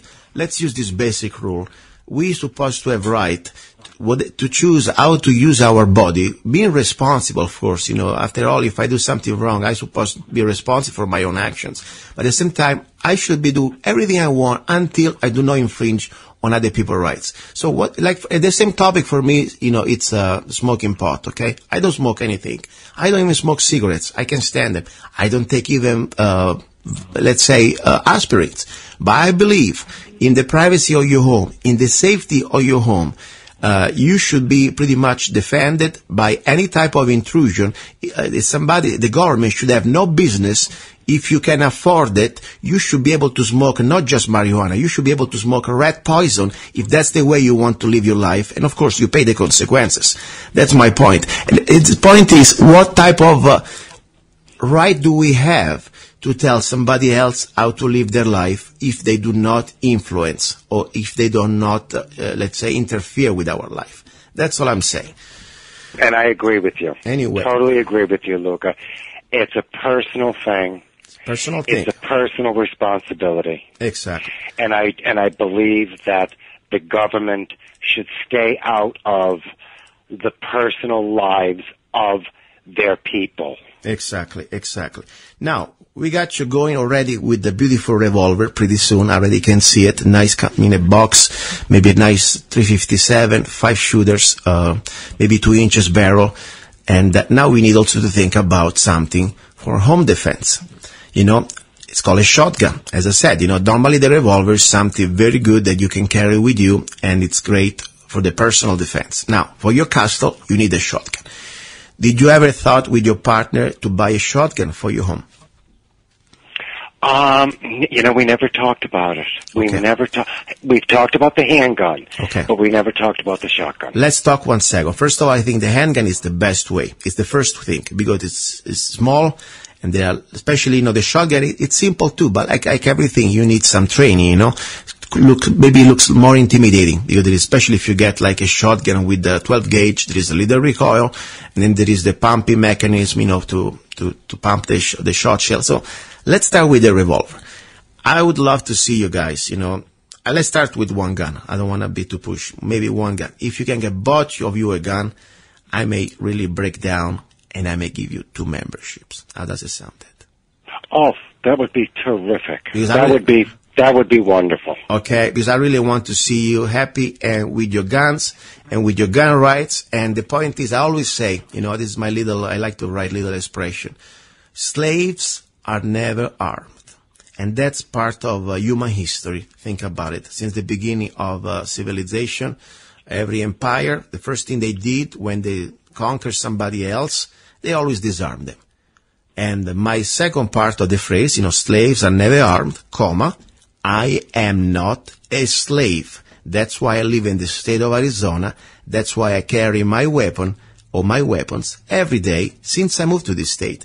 And of course, I don't do this because I am afraid or I am some sort of, insecure. No, it is for me more important even than the Second Amendment right as a personal defense. It's for as a statement, philosophical statement to the governments, not just to the governments of the world that I'm a free human being. Because that's pretty much the first way, even in the Roman Republic, only the citizens, they were able to have a weapon. Slaves, they could not even touch a sword. They would be pretty much killed on the spot unless the master gave them the authority or the permit. That's the story. So yes, I would like to see you, both of you guys, armed and safe and trained. And I would start with a revolver, .357, and then we can downgrade it, of course, to the beginning with the .38 Special. They are milder and also cheap, more affordable ammunition. When you go to the next stage, let's say you feel confident that you now finally know the basic safety rules with a weapon, that pretty much doesn't matter which weapon. The safety rules are always the same. Then at that point, I would like to see you guys, for your home, at least one shotgun. Because a shotgun, it's a very powerful, a versatile instrument, tool.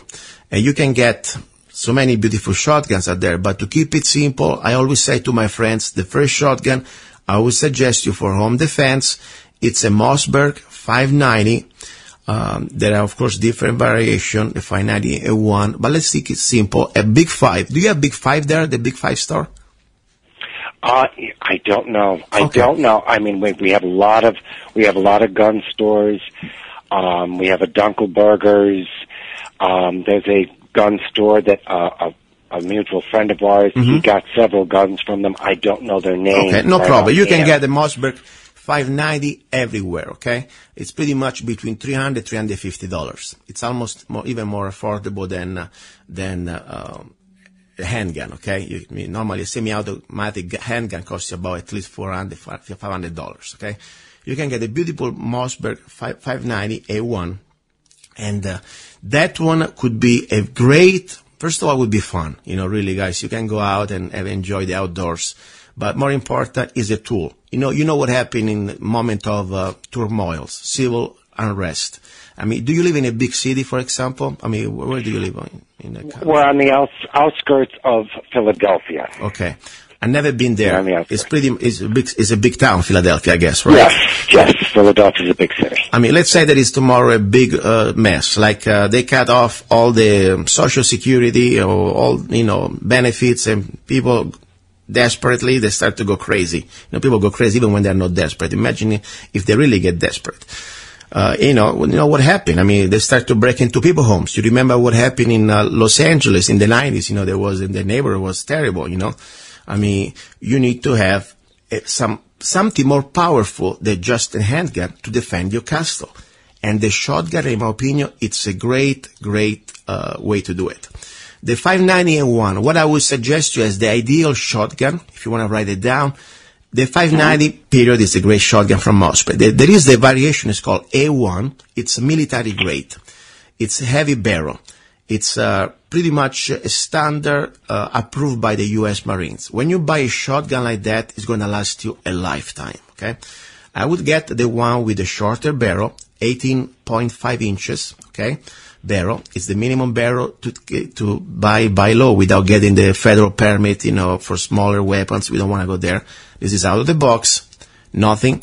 And it holds 5 rounds in the magazine and 1 round in the chamber. So it is not too heavy. It's easy to maneuver also around a small confined environment like a household, but it's devastating in power. And you can have the variety of what is beautiful about the shotgun. You have a variety of type of ammunition you can use. For example, if you want to go to get small animals, or you want to contain the power, especially if you live in an apartment or your walls could be dangerous, because maybe they're not brick walls, but they are regular drywall walls, and you want to be sure that there is no over penetration. In a household, you can use bird shots. Number 7, number 8, even they are normally for games, for birds, at a small distance, short distance, like 10 yards or less. They are devastating. They would stop a violent attacker on the stop. Then, for example, if you want to go with the shotgun, you can start to go to the bigger back shots, double back shots. That would knock down a freaking, an animal on 2 legs or on 4 legs. Doesn't matter which animal. Then you can also use it with slugs, that they are one single projectile, normally 1 ounce of pure lead. Incredible, versatile, and after especially you practice a little bit, and if you go to front sight, you can have an incredible opportunity to defend your castle against any intruder. And that's the problem, guys, Police, they are not going to be there for you when you need them. It is not their duty to be there 24/7. And if there is a civil turmoil, and unfortunately we see the economy where the direction is going to, you better start to be prepared now. So what do you think about this shotgun idea? Start to come into your brain a little bit? Yes. I think it's a great idea. Perfect. I think it really is. Perfect. And like I said, I have been, passing this around. In fact, Paul and I spoke several times about getting first a handgun. Start off slow. Start off small. Yes. And now, with your generous offer, and like I said, I totally believe in buying with education, and with this wonderful, generous offer that you're offering us of training, how could anyone turn it down? You just couldn't turn it down. I want to remind you, and to the listeners, find training wherever you can. I bring into the show the second hour every school. I brought you front sight. I brought you gun sight. I will bring, by the way, today I want to apologize. I'm supposed to have in the second hour Chuck Taylor, one of the master professors, I say one of the master handgunner and fighters in the pretty much modern combat pistol and weaponry. This guy is a special forces. I mean, it's incredible. And by the way, today, unfortunately, he could not make it because he's training in the middle of a remote area of Arizona, a group of special forces. I will bring it to you next Sunday. But regardless, the point here I'm trying to make, I bring you information. I brought you here local teachers, instructors, like Jim Leeson from Havasu. I don't even get paid. I want to bring you this information because I would like to have every gun owner to be responsible and to be trained, because it's our duty. When we have that type of freedom, we have a huge responsibility. And also, it's up to us to be the good guys. And to be a good guy, you must have also the opportunity to be ready if the call comes. And you cannot just say, okay, now I got a gun, and when the situation happens, I will rise to the occasion. No. Normally what happens under the stress and the adrenaline, we're going to perform at least 40% less than normally we would do in a normal day at the range. So we got to be trained, because otherwise we are a liability. So we're talking about, with my friend from Pennsylvania, John Kellet, and we're talking about a beautiful front sight Patriot membership, okay, for you and your partner when you get your gun. Again, thank you, That's Luca. okay. Thank you I want much. just to say, now, I would like to give you the floor for 5 more minutes, because there are so many things we can talk. If you have questions for me, I would like now you ask me the questions, because normally I'm always the one talking, and maybe you have questions for me. If you want to ask me questions about guns, rifles, or self-defense ideas, or whatever you think, go ahead. Well, like I said, your show is very informative, and if anyone ever has any questions, I would suggest them to tune you in, because you're very knowledgeable on this training and guns and protection and self-protection. But my thing is, going back to what we spoke about, is that people should not be looked at and should not be labeled as one thing or another. They should be looked at as a human being.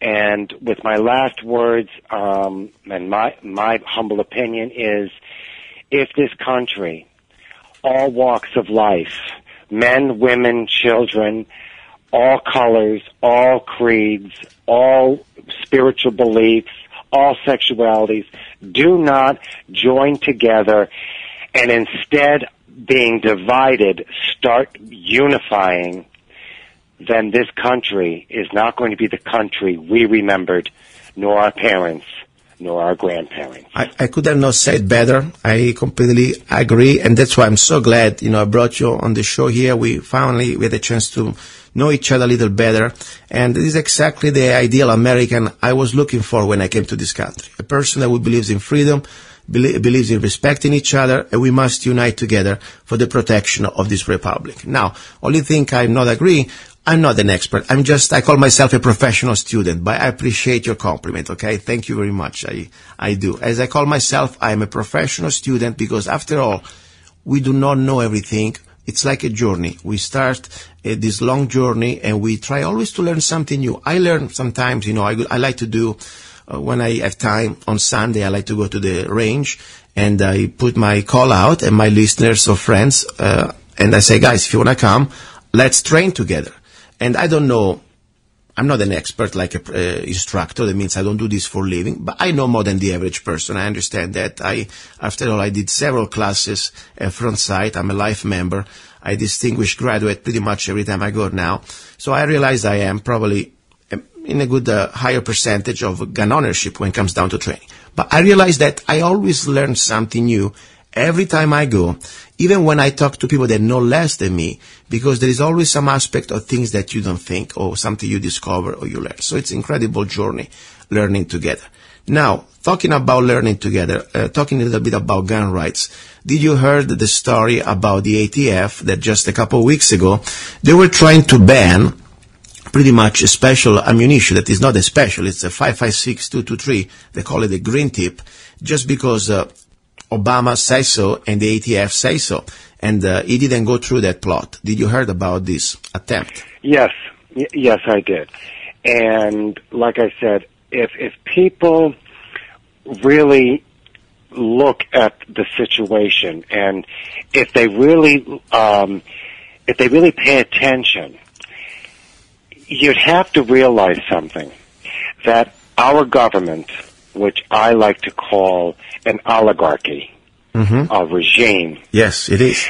What they want to do is they want to say, it's bad for you, but if you look behind me, all of my Secret Service men are carrying exactly what I don't want you to carry. And not only that, and this is where the problem is, and the people are going, well, we're being told it's bad. We shouldn't buy this ammunition. We shouldn't buy this gun. We shouldn't buy this. Well, if you look behind these politicians, all of their men are carrying exactly what they don't want you to carry. Exactly. And also another thing, at the same time we have a government, especially the last 10 years, but let's talk the last 5, with the Homeland Security proven that is becoming the new civilian military force that Obama pretty much vented when he was running for office. We have now an army on our soil, on U.S. soil, a standing army, talking about armored vehicles, we're talking about military-grade weapons and more, drones. And so they're buying billions of rounds, they're buying every type of rifle and more that you can imagine. At the same time, they want to shut down our right, deny our right to have the Second Amendment. And the Second Amendment never said, oh, you can have only the 22 long rifle, or you can have only the musket. It was the right to keep and bear arms, period. There was any type, and the idea is very simple. The Second Amendment, my dear friends, you already know when I talk about this on the show, it is not about going to hunt little Bambi or to go to get your food. That's something, call it like a right to feed yourself, but that's not the Second Amendment. The Second Amendment is not even about going to defend yourself against the local scumbag or criminal breaking into your home and trying to kill you and your wife. That's the right of human life. I'm talking the Second Amendment, it's about a specific right, unique to America, that no other country really has it, is to defend your freedom and this country against all enemies, foreign and domestic. And the moment that we lose that edge, and the civilians and the law-abiding citizens don't have that type of, as a community, because it's an individual right, but when we unite in millions, that means we understand that, there is something seriously bad happening to this country. We have the duty to defend this nation, to defend this republic, and to defend our freedom. That's why the government in general, they always want to have an unarmed population. That's why they want to give you the shotgun, maybe. Like in Europe, you can have a shotgun because you're a peasant and you can go hunt for quails. That's all you get. No, they don't want you with rifles. They don't want you with rifle because rifle is the last tool available to citizens to defend freedom. Because you can start when you become a rifle, and we will talk about that next time.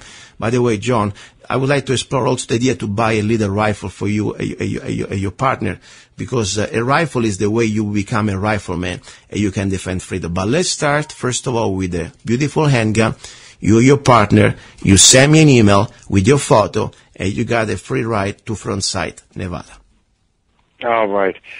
And thank you so much, and thank you for all the knowledge that you shared with me. I really appreciate it. I hope my voice will open up some people's eyes out there on your show, that being gay or being straight or being black or being white isn't the be-all, end-all of everything. Exactly. Being an American is be-all, end-all. Perfect. By the way, guys, I remind you, you're listening to Love, Guns, and Freedom with Luca, Zanna, and John Kellet from Pennsylvania. This is the second hour. Be ready to go hour number 3. I didn't plug my sponsor. You know what is the sponsor?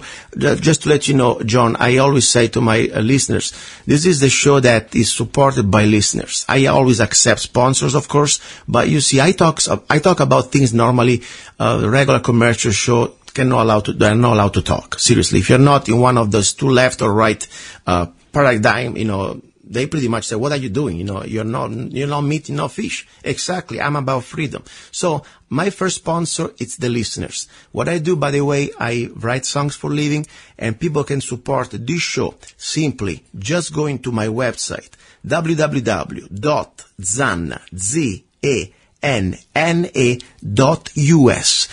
With just 99 cents, the price of a cheap little coffee, not even a big one, you can just download any of my songs. I've wrote more than 100 songs since I came to America and published them. And downloading one of my songs, you will keep the show free. So I appreciate the help of my sponsors, the listeners. At the same time, I want to say, John, I'm going to dedicate a song to you and for your partner. So be ready, and you will listen to one of my songs right now after this. Okay? Okay. Thank you. Bye-bye. Don't go away, guys. Ready for hour number 3. We'll talk about love. Thank you.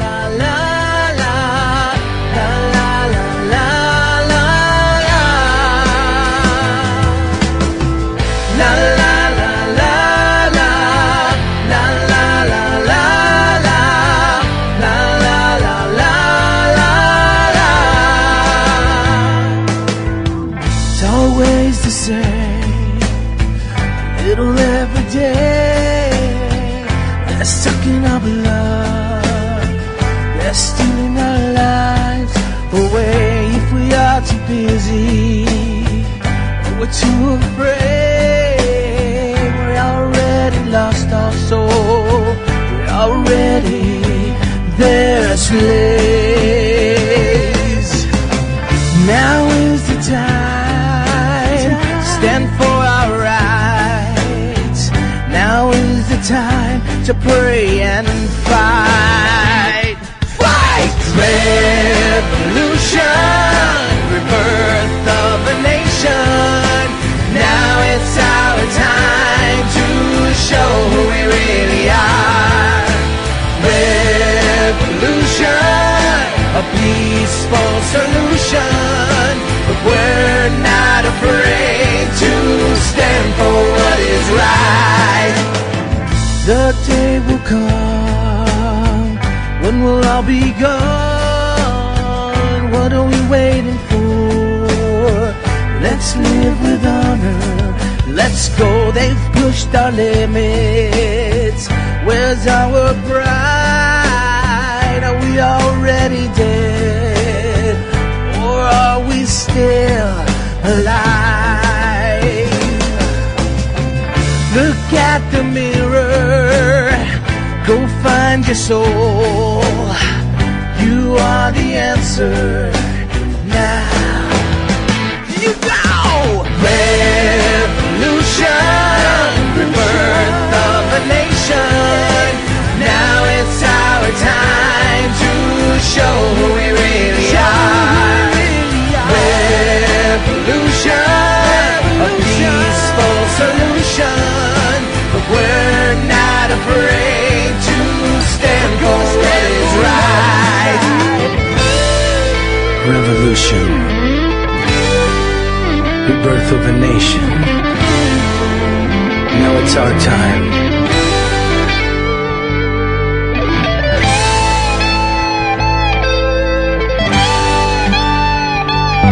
He's a songwriter, a poet, a rifleman. I'm not afraid. And a constitutional activist. I'm not afraid. Italian by birth. I'm not afraid. American by choice. Gianluca Zanna. I'm not afraid. And his new CD, Love, Guns, and Freedom. 16 powerful songs on one CD from the heart of a patriot.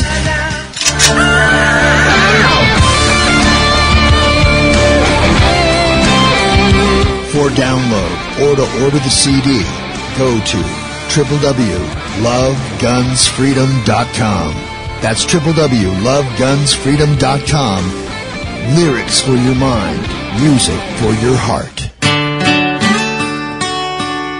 Gianluca Zanna's new CD, Love, Guns, and Freedom.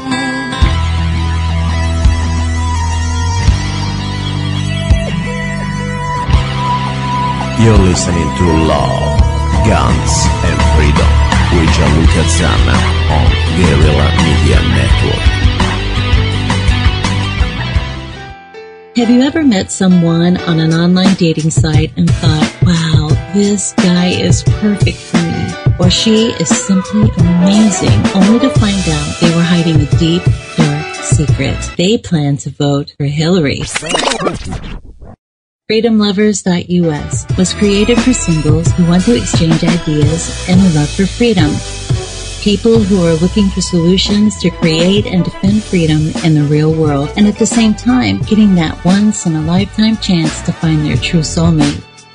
Whether you are interested in meeting your soulmate, making new friends, networking, or hanging out with that like-minded liberty lover, visit FreedomLovers.us. It's the first free dating site and community. So patriots, don't waste your time with other dating sites. FreedomLovers.us is the place where like-minded singles really click. Here we go. This is the hour about love. You're listening to Love, Guns, and Freedom with Luca Zanna, final hour. As I told you, this hour, it's the hour about our humanity. We talk about politics, we talk about freedoms, rights, we struggle, we fight, we do everything we can. But at the end of the day, we're human beings. And I really believe it's important to reconnect with ourselves and our humanity. And what is about humanity? After all, it's just to understand that we are made of flesh and bones, that we're here for a limited time on this planet. And what is the most important thing beside our health? It's love. It's love. It's love for our fellow humans. It's love for our neighbor.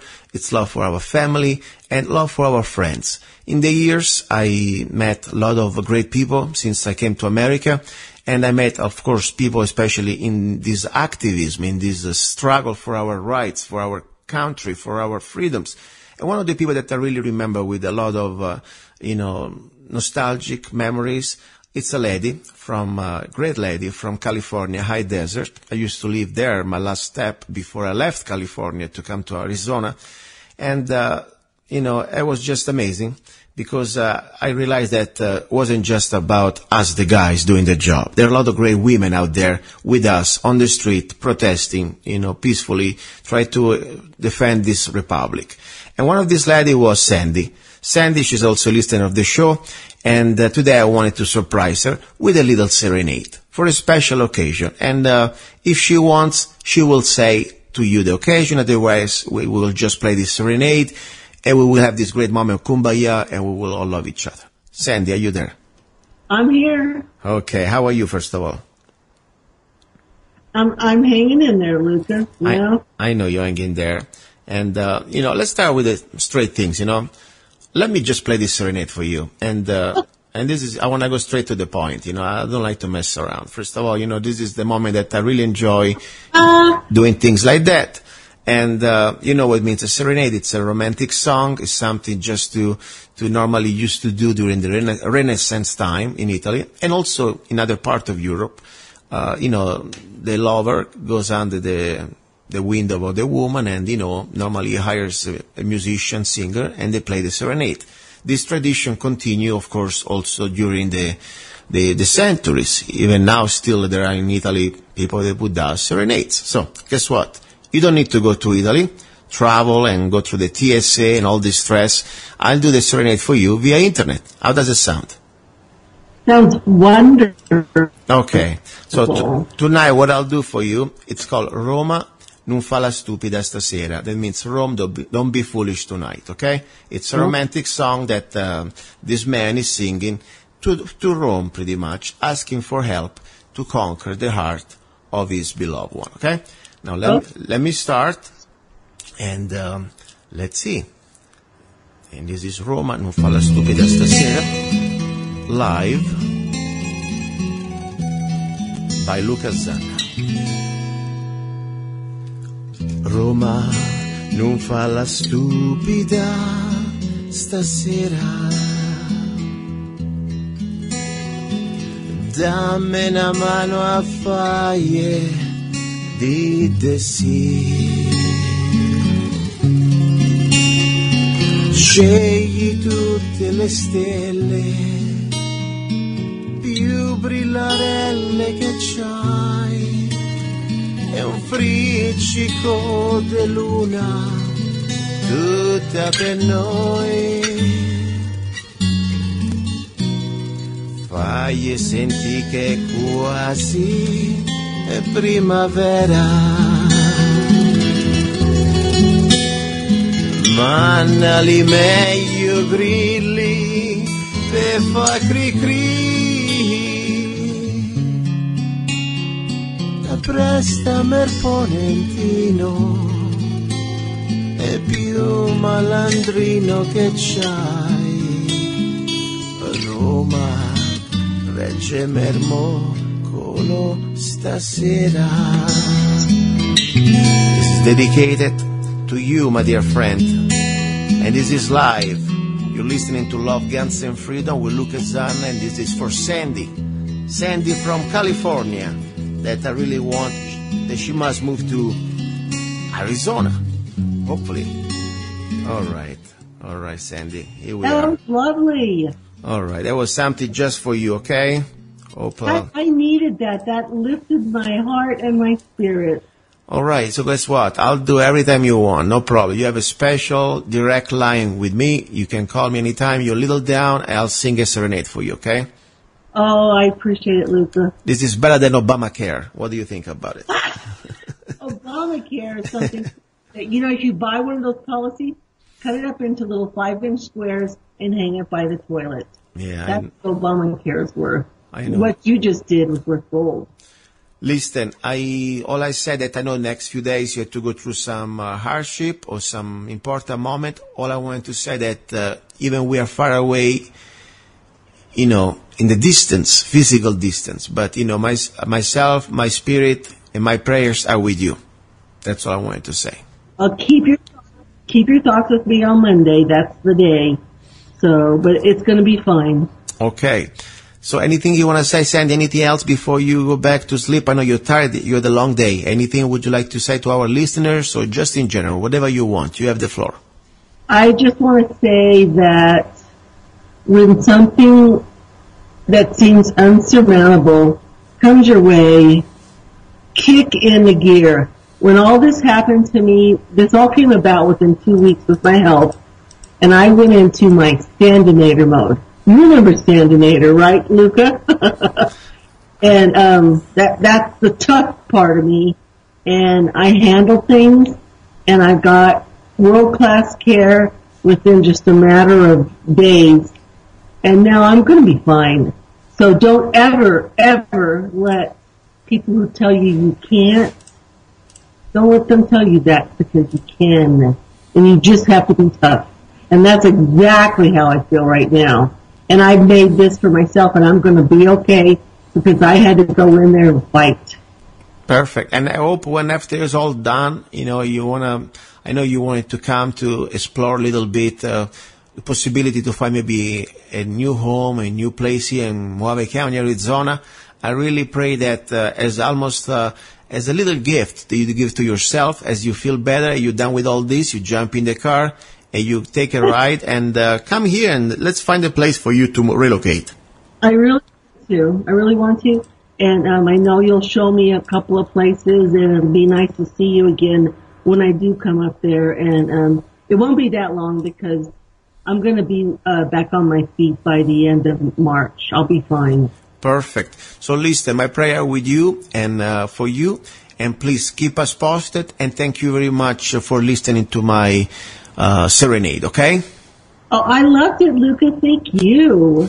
All right, darling. Thank you. Bye-bye. Bye-bye. He's a songwriter, a poet, a rifleman, I'm not afraid, and a constitutional activist. I'm not afraid, Italian by birth, I'm not afraid, American by choice. Gianluca Zanna. I'm not afraid. And his new CD, Love, Guns, and Freedom. 16 powerful songs on one CD from the heart of a patriot.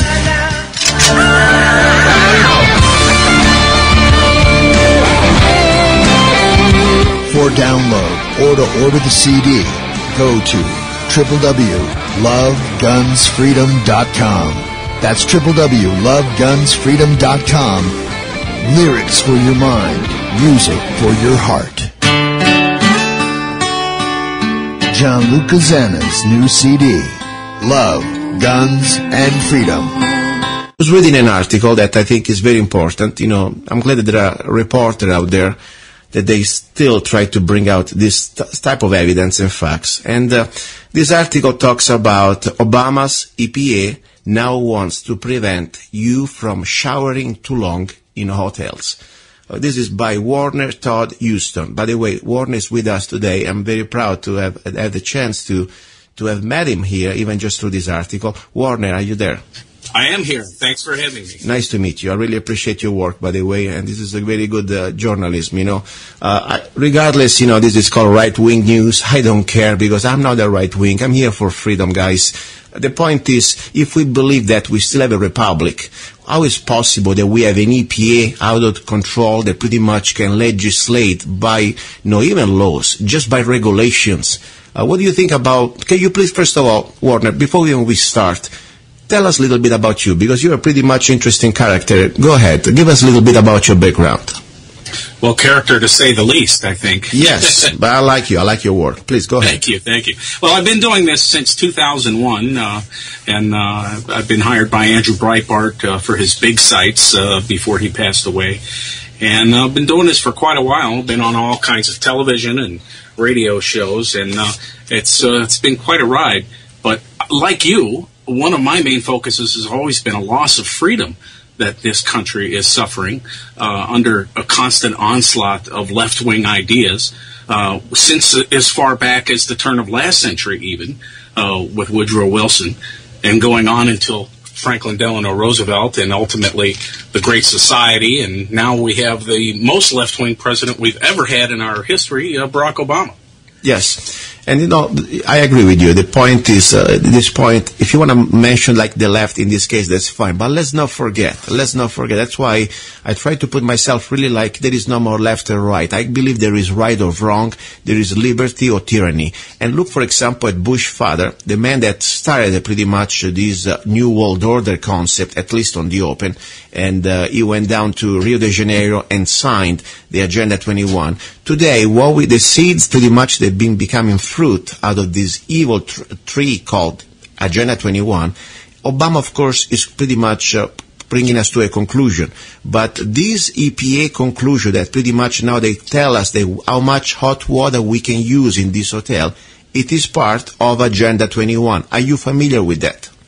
Yes, I am. I haven't written much about that, but yes, I do know exactly what you're speaking of. And these EPA regulations are a perfect example of that kind of rule by decree. Mm-hmm. We're no longer, as you say, we're no longer having our congressmen, our senators making laws. We have presidents coming in, and both parties, not just the Democrats. We have presidents coming in, just creating, what we're allowed to do by fiat.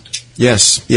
And that's why I say you're right. Now we focus on Obama because he's the king in charge. But don't forget it was before Bush was doing as much damages. And let's not forget, it's pretty much now, they are pretty much now more on the open. They are going for the same goals. And the goals is we, the people, we are becoming we, the subjects again.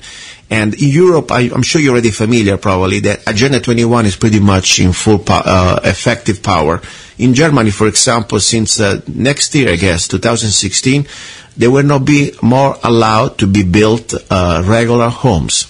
I mean, people must be living only in apartments or in by family, these condos. No more little home like we have here in America. Think about it. I mean, this is part of the same plan. Now, can you articulate also a little bit more about this article? Because you wrote a nice article. And by the way, where people can read, how there is a website, specific website, they can find all your articles? Well, firstly, of course, you mentioned rightwingnews.com. That's just one of the places I write for. My own personal site is publiusforum.com, PUBLIUSFORUM.com.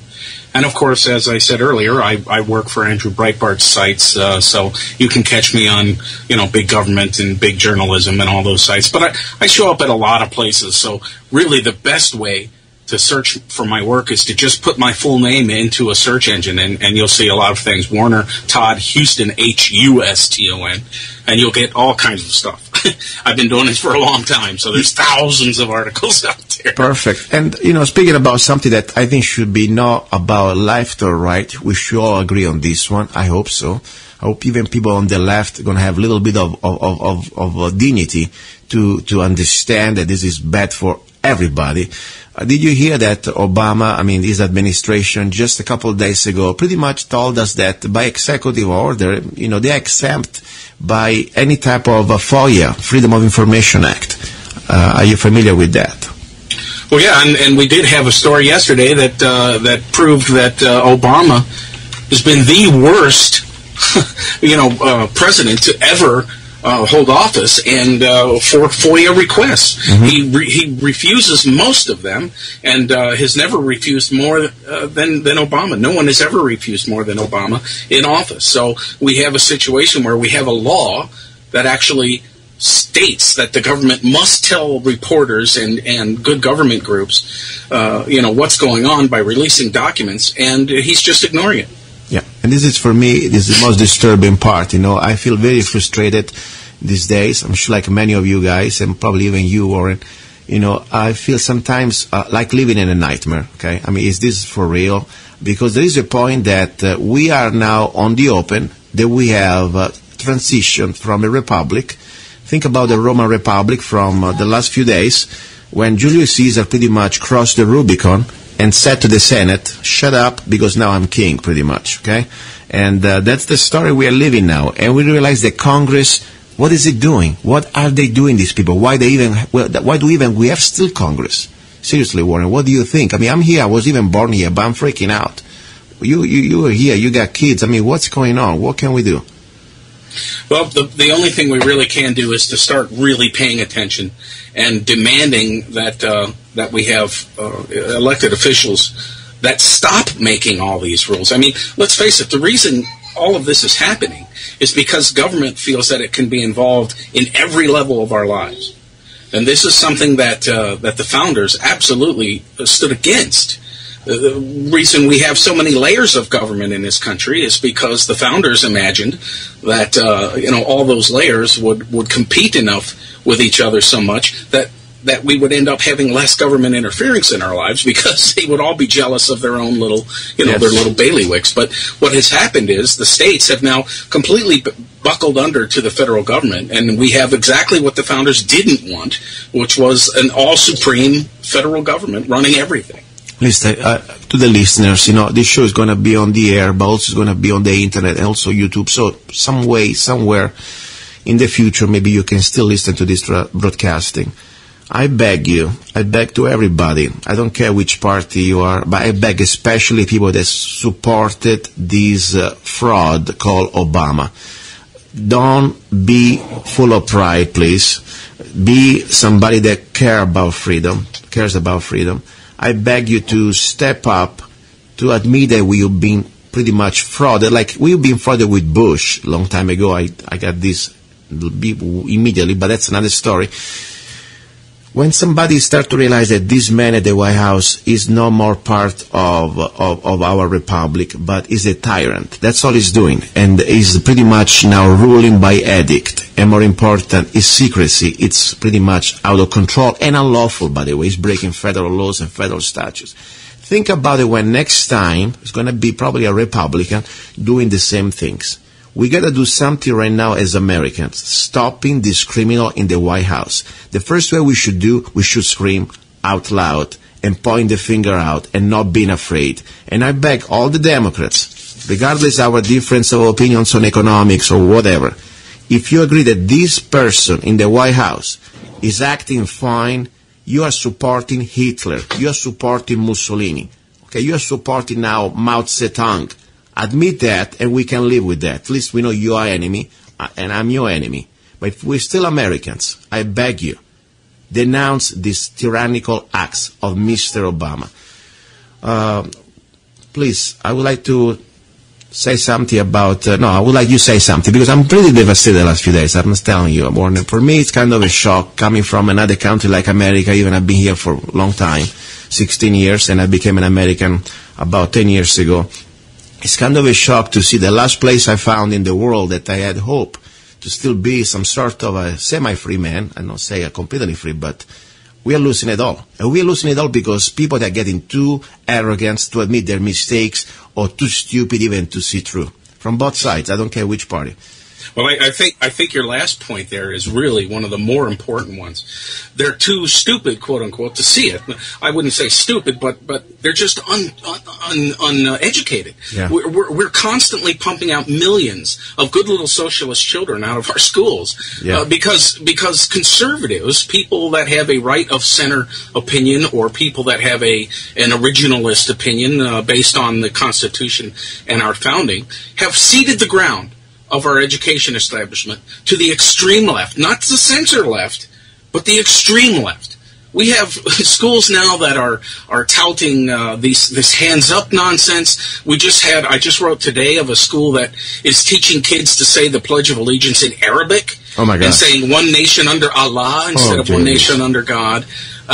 We have an extreme left-wing school system, and they are teaching our children to hate this country. They are not teaching our principles. They're not teaching why this country is great and why it had become great. And they're coming out of school voting in these ideas of meddling by government because they think it's all great. They think it's fine. They don't understand why it's wrong. And then we have a situation where the center-right and conservatives try to retrain these people when they're in their 30s and say, this is why you should vote for us for president, because we're the small government party. But by that time, they've had 20, 30 years of not understanding why small government is a good idea. Warner, in my humble journey and experience, trying to learn what's going on, I came to the conclusion that this is not just about anymore the left wings. They've been used, of course. Let's not forget communism was, after all, financed by international bankers. The Bolshevik Revolution was financed by New York bankers and London bankers. Their plan is to destroy the sovereignty of America, because America is the only last wall between their final goal, creating a global government. To create a global government, you must destroy America from within. And the idea is to create pretty much a new class of serfs that should be completely not understanding what they lost, because the new generation never understand what was freedom, because they never really even enjoy it. But the point is, doesn't matter. They want to create. Let's not forget that the Rockefeller Foundation created the first institution to teach to the teachers. This is a long plan. It didn't just start today now with Obama, the Common Core. Bush did his part with No Left Child Behind, taking over of pretty much the local system, the school system. But this is started at the beginning of the century. And as you said, yes, Wilson was probably the first president really openly to create this utopia, or at least to embrace this utopia of global socialism. But now we are coming to a point that we got to do something immediately, because otherwise we're going to lose one generation. We're going to get too old. The new generation will be so brainwashed, as you said, they don't even understand what we were or what we used to be. And let's not forget, history is written by the winners. If this bastard's going to get control, like been doing right now, of all the different special rooms, like the White House, different type of offices and agencies, they're going to start to rewrite history. Look what already they've written in these schools, in these books. So I just pray that you keep writing what you're doing, because every article we put out, every broadcasting we put out, I hope to reach both sides. I'm not just to try to get people that already understand it. My goal is really to reach people that they still maybe don't get it. And hopefully we can, wake them up a little bit. Please, I give you the floor. You got 3 more minutes, whatever you want to say. Go ahead. Well, you're right. You're right about the fact that it isn't just the left. We have to remember that, as great a man as he was and an amazing a human as he was, Teddy Roosevelt put in a whole lot of these left-wing ideas into this country. Mm-hmm. And he was the Mr. Republican of the century. He's thought of as one of the most amazing Republicans ever hit the office, and he had a whole lot of left-wing ideas, and FDR based a lot of his programs, leftist socialist programs, on his previous Republican president's ideas. So we can't just sit here and say it's only the left doing this, because there are too many Republicans joining in, too many center-right folks joining in with the same long-term big government ideas that are destroying freedom in this country. Exactly. Lisa, thank you very much again, and give please one more time your website, and go ahead please, Warner. Well, my full name is Warner Todd Houston, Huston, and I work at PubliusForum.com, PubliusForum.com, and of course you can catch me on big government and big journalism and Breitbart news sites. Thank you very much. Guys, don't go away. You're listening to Love, Guns, and Freedom with Luca, Zanna, and we will talk about more freedom in the next segment.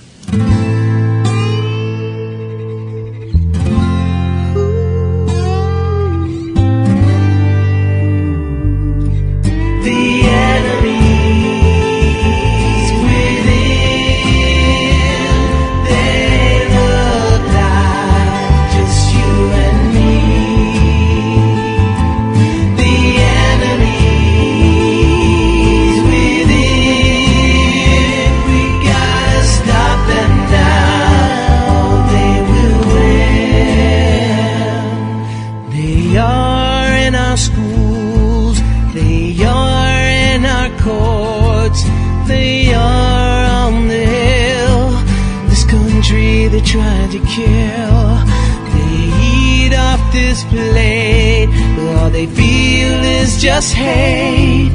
They hide in the dark, from within they attack. The enemies within, they look like just you and me. The enemies.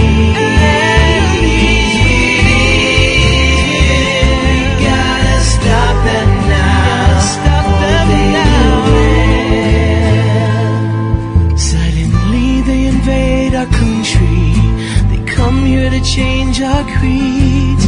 They swear on something they don't believe, and they want to erase our borders. They want to change our lives. They're here to divide. They're already inside. The enemies within.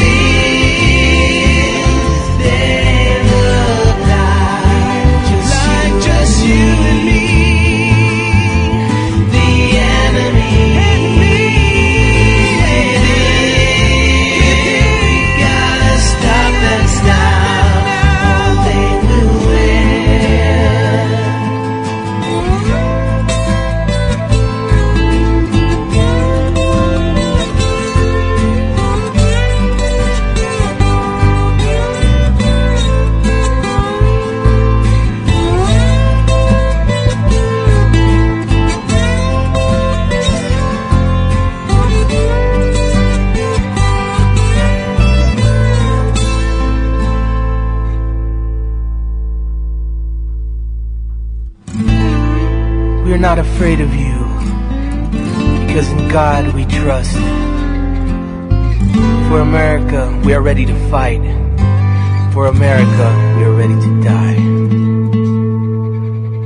Well, you're going to have to guard your grill. The EPA wants to regulate your backyard barbecue, putting taxpayer dollars on the front burner to do it. Missouri State Senator Eric Schmidt is here. He's leading a revolt against the cookout crackdown. Senator, welcome to the show. It's great to have you here. So what possible... Thanks for having me. I'm glad you're here. What possible objection could the EPA have to barbecues? Well, there couldn't be anything more American than the backyard barbecue, and evidently the EPA is now spending taxpayer money to study the carbon emissions from backyard barbecues, presumably with an attempt to regulate down the road. Okay, guys, this is more of the same garbage, and if it wasn't so serious, it almost would be funny, okay? You're listening to Love, Guns, and Freedom, the last hour. Normally it's about love, but there's so much information here that I didn't want to spare you, you heard about the EPA now try to pretty much tell businesses private businesses like the hotels, how much water as slave, how much hot water we can have. And then, of course, now the EPA, it will try to, of course, also monitor this and do a study on barbecues, on this cookout, because they want to see, how much, carbon, whatever they want to call it, If they're so concerned about pollution, this is not the case. This is about control. If they're so concerned about the environment, this is not the case. This is just a fraud, another fraud to pretty much start to tell us that we have to jump, and if you jump, you are a slave. Now, let me tell you why. If Obama was really a man who was concerned about the safety and the health and the environment, first thing he would have done, he would have not supported all these bills and the latest legislation that pretty much gives completely carte blanche to Monsanto. Monsanto in Obama as the best friend. Seriously. Think about GMO, genetically modified seeds. These seeds from hell. They pretty much can invade and infiltrate everything and contaminate everything. And we know very well this GMO now is proven that it just in few months, rats, lab rats, fed just on GMO soy died in just few months. And the next generation of these animals, they're sterile, they have cancer. So this is not about environment, guys. Seriously, and my message is not for people who already understand that. This is about for people that they still believe that this man is trying to do something for the environment. Don't you understand? This is part of Agenda 21. There wasn't Obama who started it. It was before Obama. It was Bush father. But even before Bush father, this was a plan, long-term plan to enslave humanity. Now, they also want to tell us that pretty much you cannot barbecue anymore. They're going to come and start to inspect your homes. If you have wood stoves, think about it. They're going to outlaw. Right now, already the EPA, pretty much with new regulations, they are making new wood stoves that you're going to pay much, much more to be able to,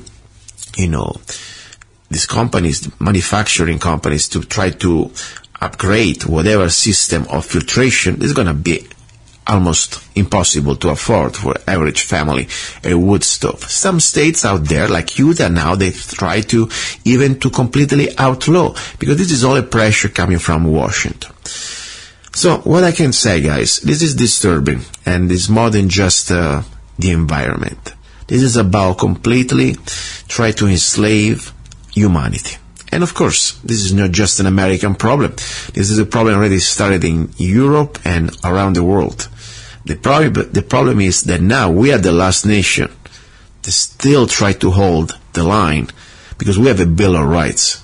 And regardless that they are pretty much, disregarding it, we have a Constitution. And it's up to us if we're going to be able to hold this line or just fall down and submit. I'll do everything I can to try to expose these bastards and try to stand up against them.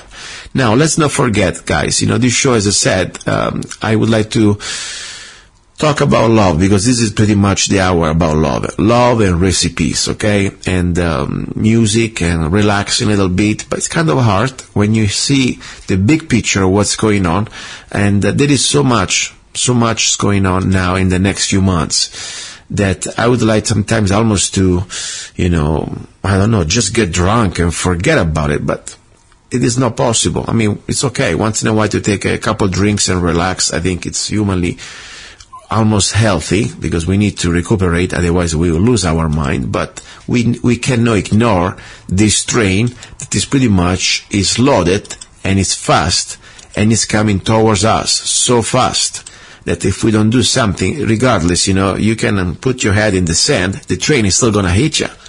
So that's the point. Now, before I go to the other very important news, that is something that seems very disturbing. It's going to happen the next couple of months in the Southwest. We're talking about serious stuff, okay? U.S. Army's plan to wage war against Americans in the Southwest. It's called Operation Jade Helm 15. I mean, this stuff, you couldn't believe it, if you don't read the documents, this is coming out. I just hope this is wrong. I hope there was a mistake. I hope it's not real.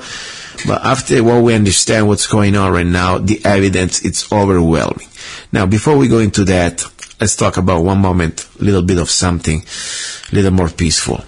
I said already many times, there is a website that I created with love for you guys to try to connect with like-minded people who believe in freedom. Simple as that. And you don't need to be a single. If you're a single, that's great. Hopefully you can find a special person for you. But even if you're already committed to somebody else, guess what? It's about friendship. It's about networking. It's called www.freedomlovers.us. Yes, freedomlovers.us. And why I think it's so important that you go there? Because first of all, I try to find a way that we can communicate in a platform that in case something happens to Facebook, or maybe we're going to start to remove ourselves from Facebook, because very well, I'm completely aware, I'm not naive. Facebook is controlled by the government. It's pretty much is being planned by the government. CIA is behind. It's the FBI pretty much and the local police, they use Facebook, and it's almost like a voluntary admission of everything. I use Facebook to try to find like-minded people, and I understand a little bit of rules and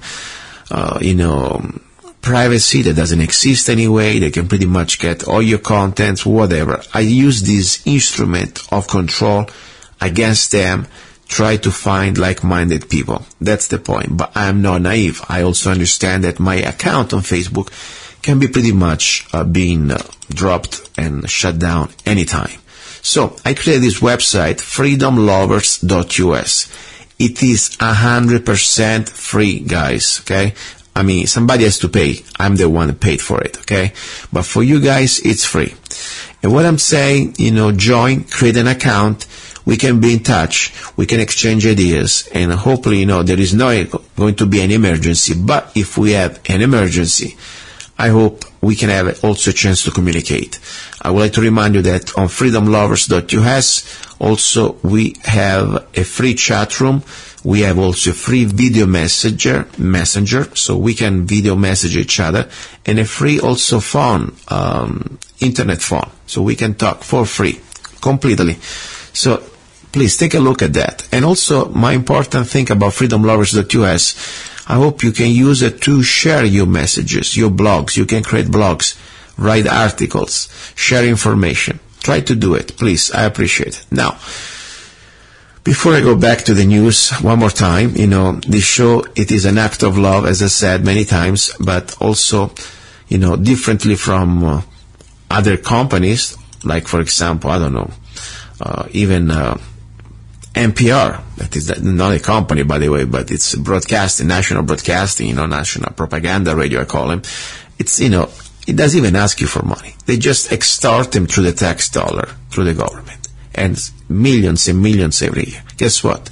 This radio show that you listen to the show from, and the internet, and, it's free. It's free, but, it's not going to be available if nobody pays. So The beautiful thing, though, that nobody demand you to pay, but you are voluntarily, if you like the product, if you like the job, the work we're trying to do here, I'm trying to do, you can support it.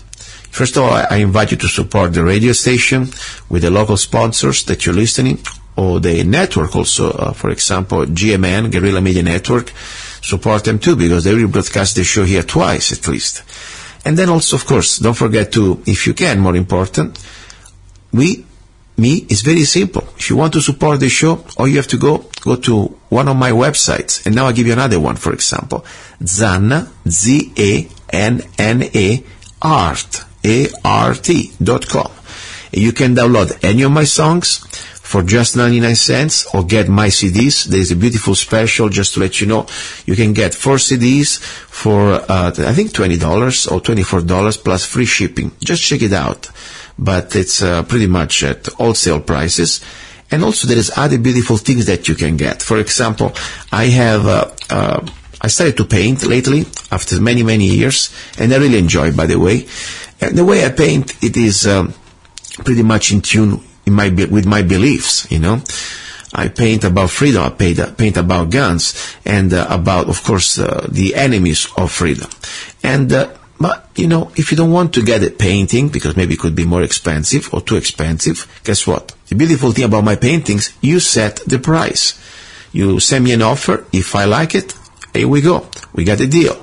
But the beautiful thing, I have also postcards. So they are beautiful postcards, prints, that they reproduce the original of my paintings. And you can get a beautiful postcard for just $9.99, plus free shipping, and plus I'll send you also a free track, Don't Tread on Us. That's 99 cents value. Okay? So if you want to support the show, it's beautiful. You don't even need just to give a donation. No. Buy a product. Go to zanart.com and you can get anything you want there. Now, back to the news. As I was saying, this is something that's going to happen pretty soon this summer. Okay, there is a plan, and I would like to play this short little video because I think it's very important. Please listen up. This is Dabu 7, and this is a big time heads up when it comes to future drills within the United States, and this one is a big one. This is about as big as they come. You're talking from July 15th to September 15th of this year. The U.S. Army's Green Berets, U.S. Navy SEALs, U.S. Marine Special Ops Command, U.S. Air Force Special Ops Command will all be taking part in this Jade Helm 15. 8 weeks of nighttime drills in 7 states in the southwestern portion of the United States. And this is all outlined further in this manual that they've put out, and it's embedded in this link. What is very interesting is that, as you can see right here, Utah and Texas are both labeled hostile territory. You can also see how they have insurgent pocket marked out right here along the border in Southern California, but it looks like they have Nevada and California, Colorado locked down cold here. Arizona too. On this map it seems to be the friendliest. And anything in brown would be potentially turning, potentially hostile. This is the map they've got charted out here. And, you know, how many people are going to be awake at night between the hours of 11 p.m. and 4 a.m.? Because this is what they say. Their Army planner, Thomas Meade, says this allows our soldiers to get better training in the environment. And you can only get so much military environment. He says you don't get true interaction with the public. And like I just said, how much interaction with the public are they expecting to have between the hours of 11 p.m. and 4 a.m. across all these states for 8 weeks? And what exactly is mastering the human domain? Because that is the tagline that's seen in the image at the top of the story. Well, mastering the human domain is key, and it's something everyone needs to look into.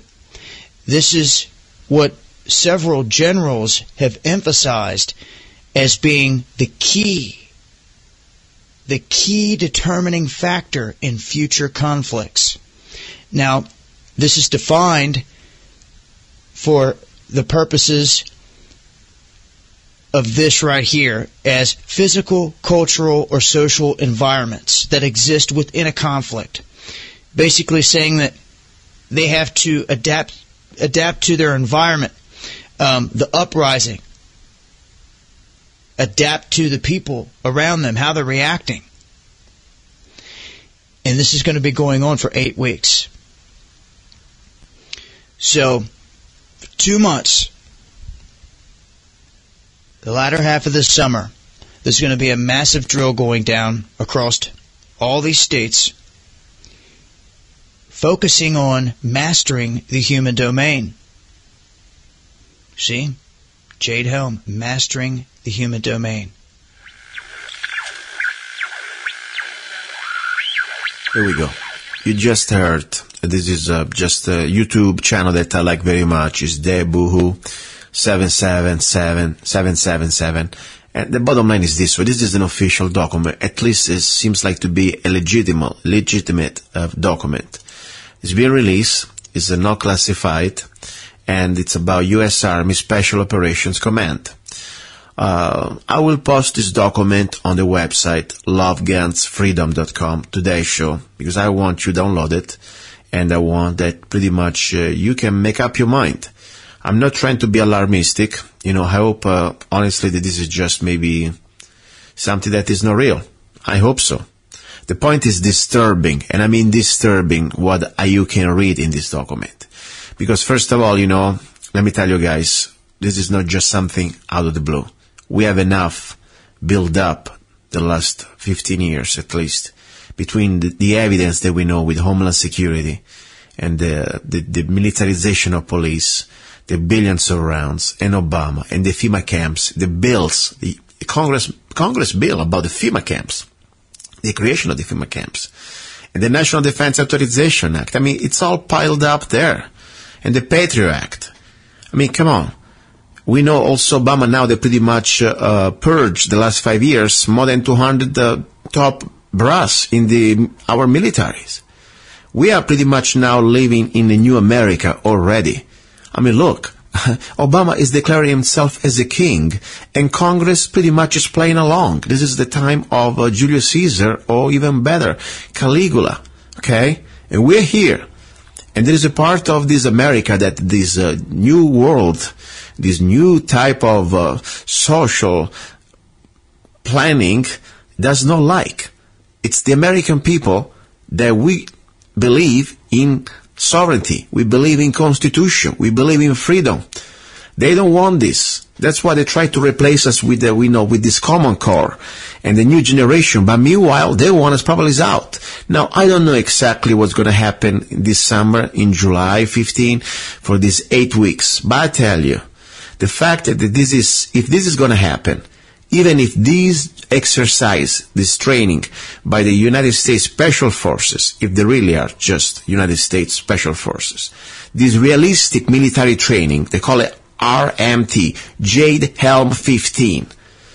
Okay, the purpose, the commander of the United States Special Operation Command seeks a written invitation and approval from local officials to conduct realistic military training within their jurisdiction for joint military exercise. I wonder who are these local municipalities, local governments, local officials that will sell their soul to pretty much being invaded, because this is some sort of, let's say if it's just some training for what? To start to pretty much acclimatize your brain, to make you look normal, that now in America you're living like in a war zone, because we are being occupied, that's why. This realistic military training is training conducted outside of federally owned property. That means they will come in front of our door, okay? In your towns, in your cities, in your counties. The RMT process is designed to ensure proper coordination between the Department of Defense representatives and local and regional authorities. Why should we have a coordination between the Department of Defense and our civilians authorities? The process, this is my question, the process includes the following measures: risk assessment, medical communication plans, then MOU, MOA, and licensing agreements, training areas, staging areas, role players, legal review, ID for training, landing zones, drop zones, letter of invitations obtained from local officials, mayor, county commission, coordination with local, state, and federal law enforcement, public affair reviews. Guys, you gotta mobilize right now. I don't care where you live, if you live in a county, a city, a town, you must be alert that if your local elected representative, if your mayor, or if your county supervisor is going to go for this pure garbage, this is a Nazi Germany garbage they're trying to pull in our throat, okay? You must tell them to stop, because they cannot come to your town uninvited. We go straight to martial law. They will always ask, try to find a way to bribe their way out to come. The devil, remember, you must always invite them.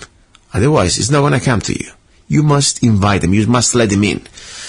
Anyway, this Jade, Jade Helm is a challenging 8-week joint military and interagency unconventional warfare exercise conducted through Texas, New Mexico, Arizona, California, Nevada, Utah, and Colorado.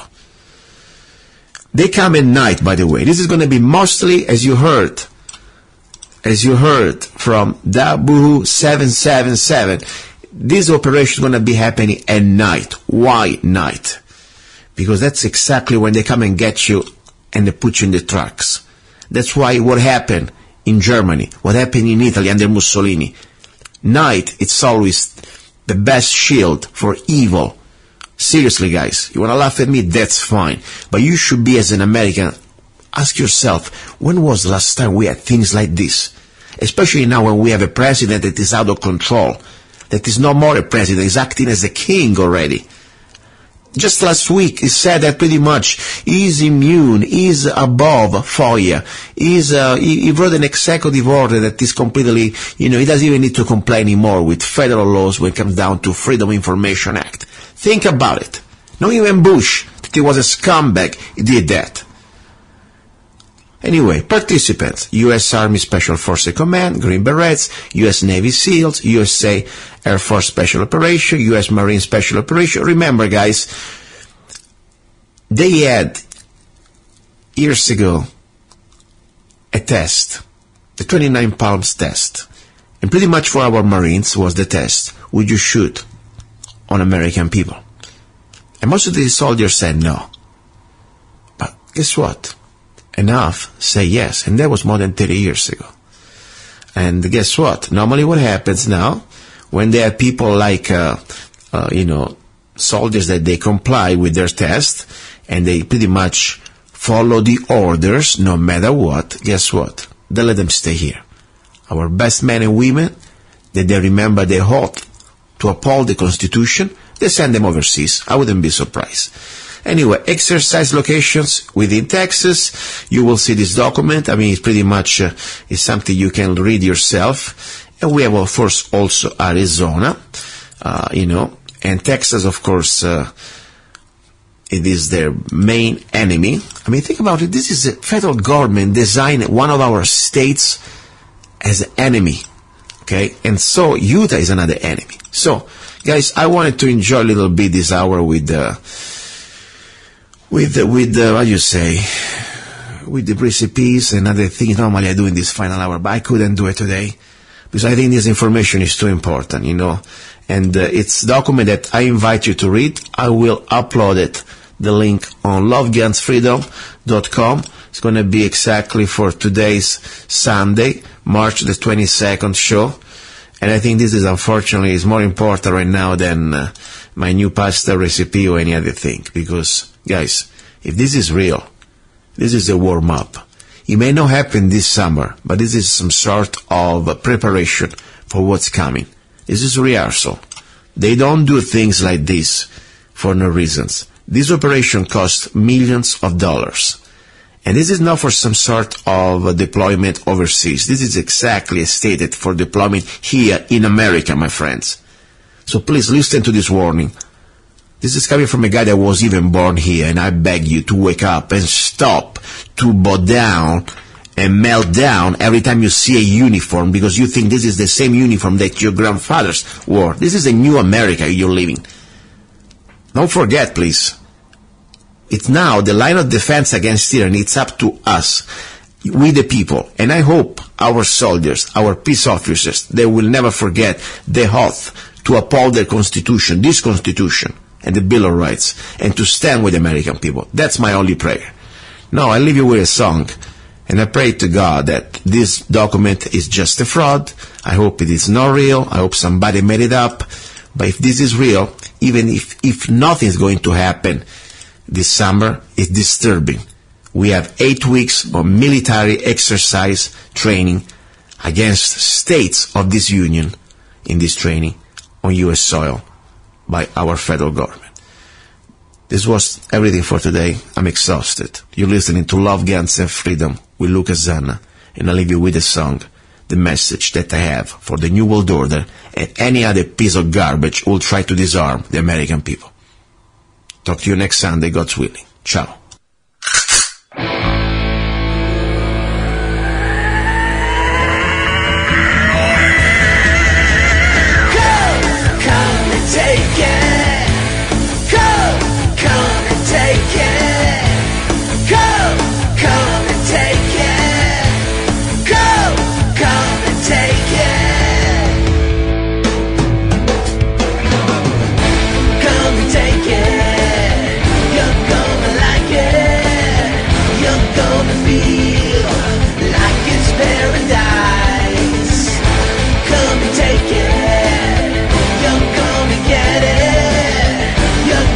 Taste it, what's between your eyes? Go take it, go take it, go take it, go take it. No more false illusions, enough of your phony hope. You've stolen our son's future, your empty words are like dope. If you want our guns, you want our souls. If you want our lives, you will stand in line. Come and take it, you're gonna like it. You're gonna feel like it's paradise.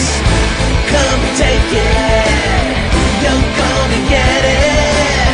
You're gonna taste it, what's between your eyes. Go take it, go take it, go take it, go take it. No more tears, no more fears. Let's have our lives fair. Now time to fight, and freedom may never die. Come and take it.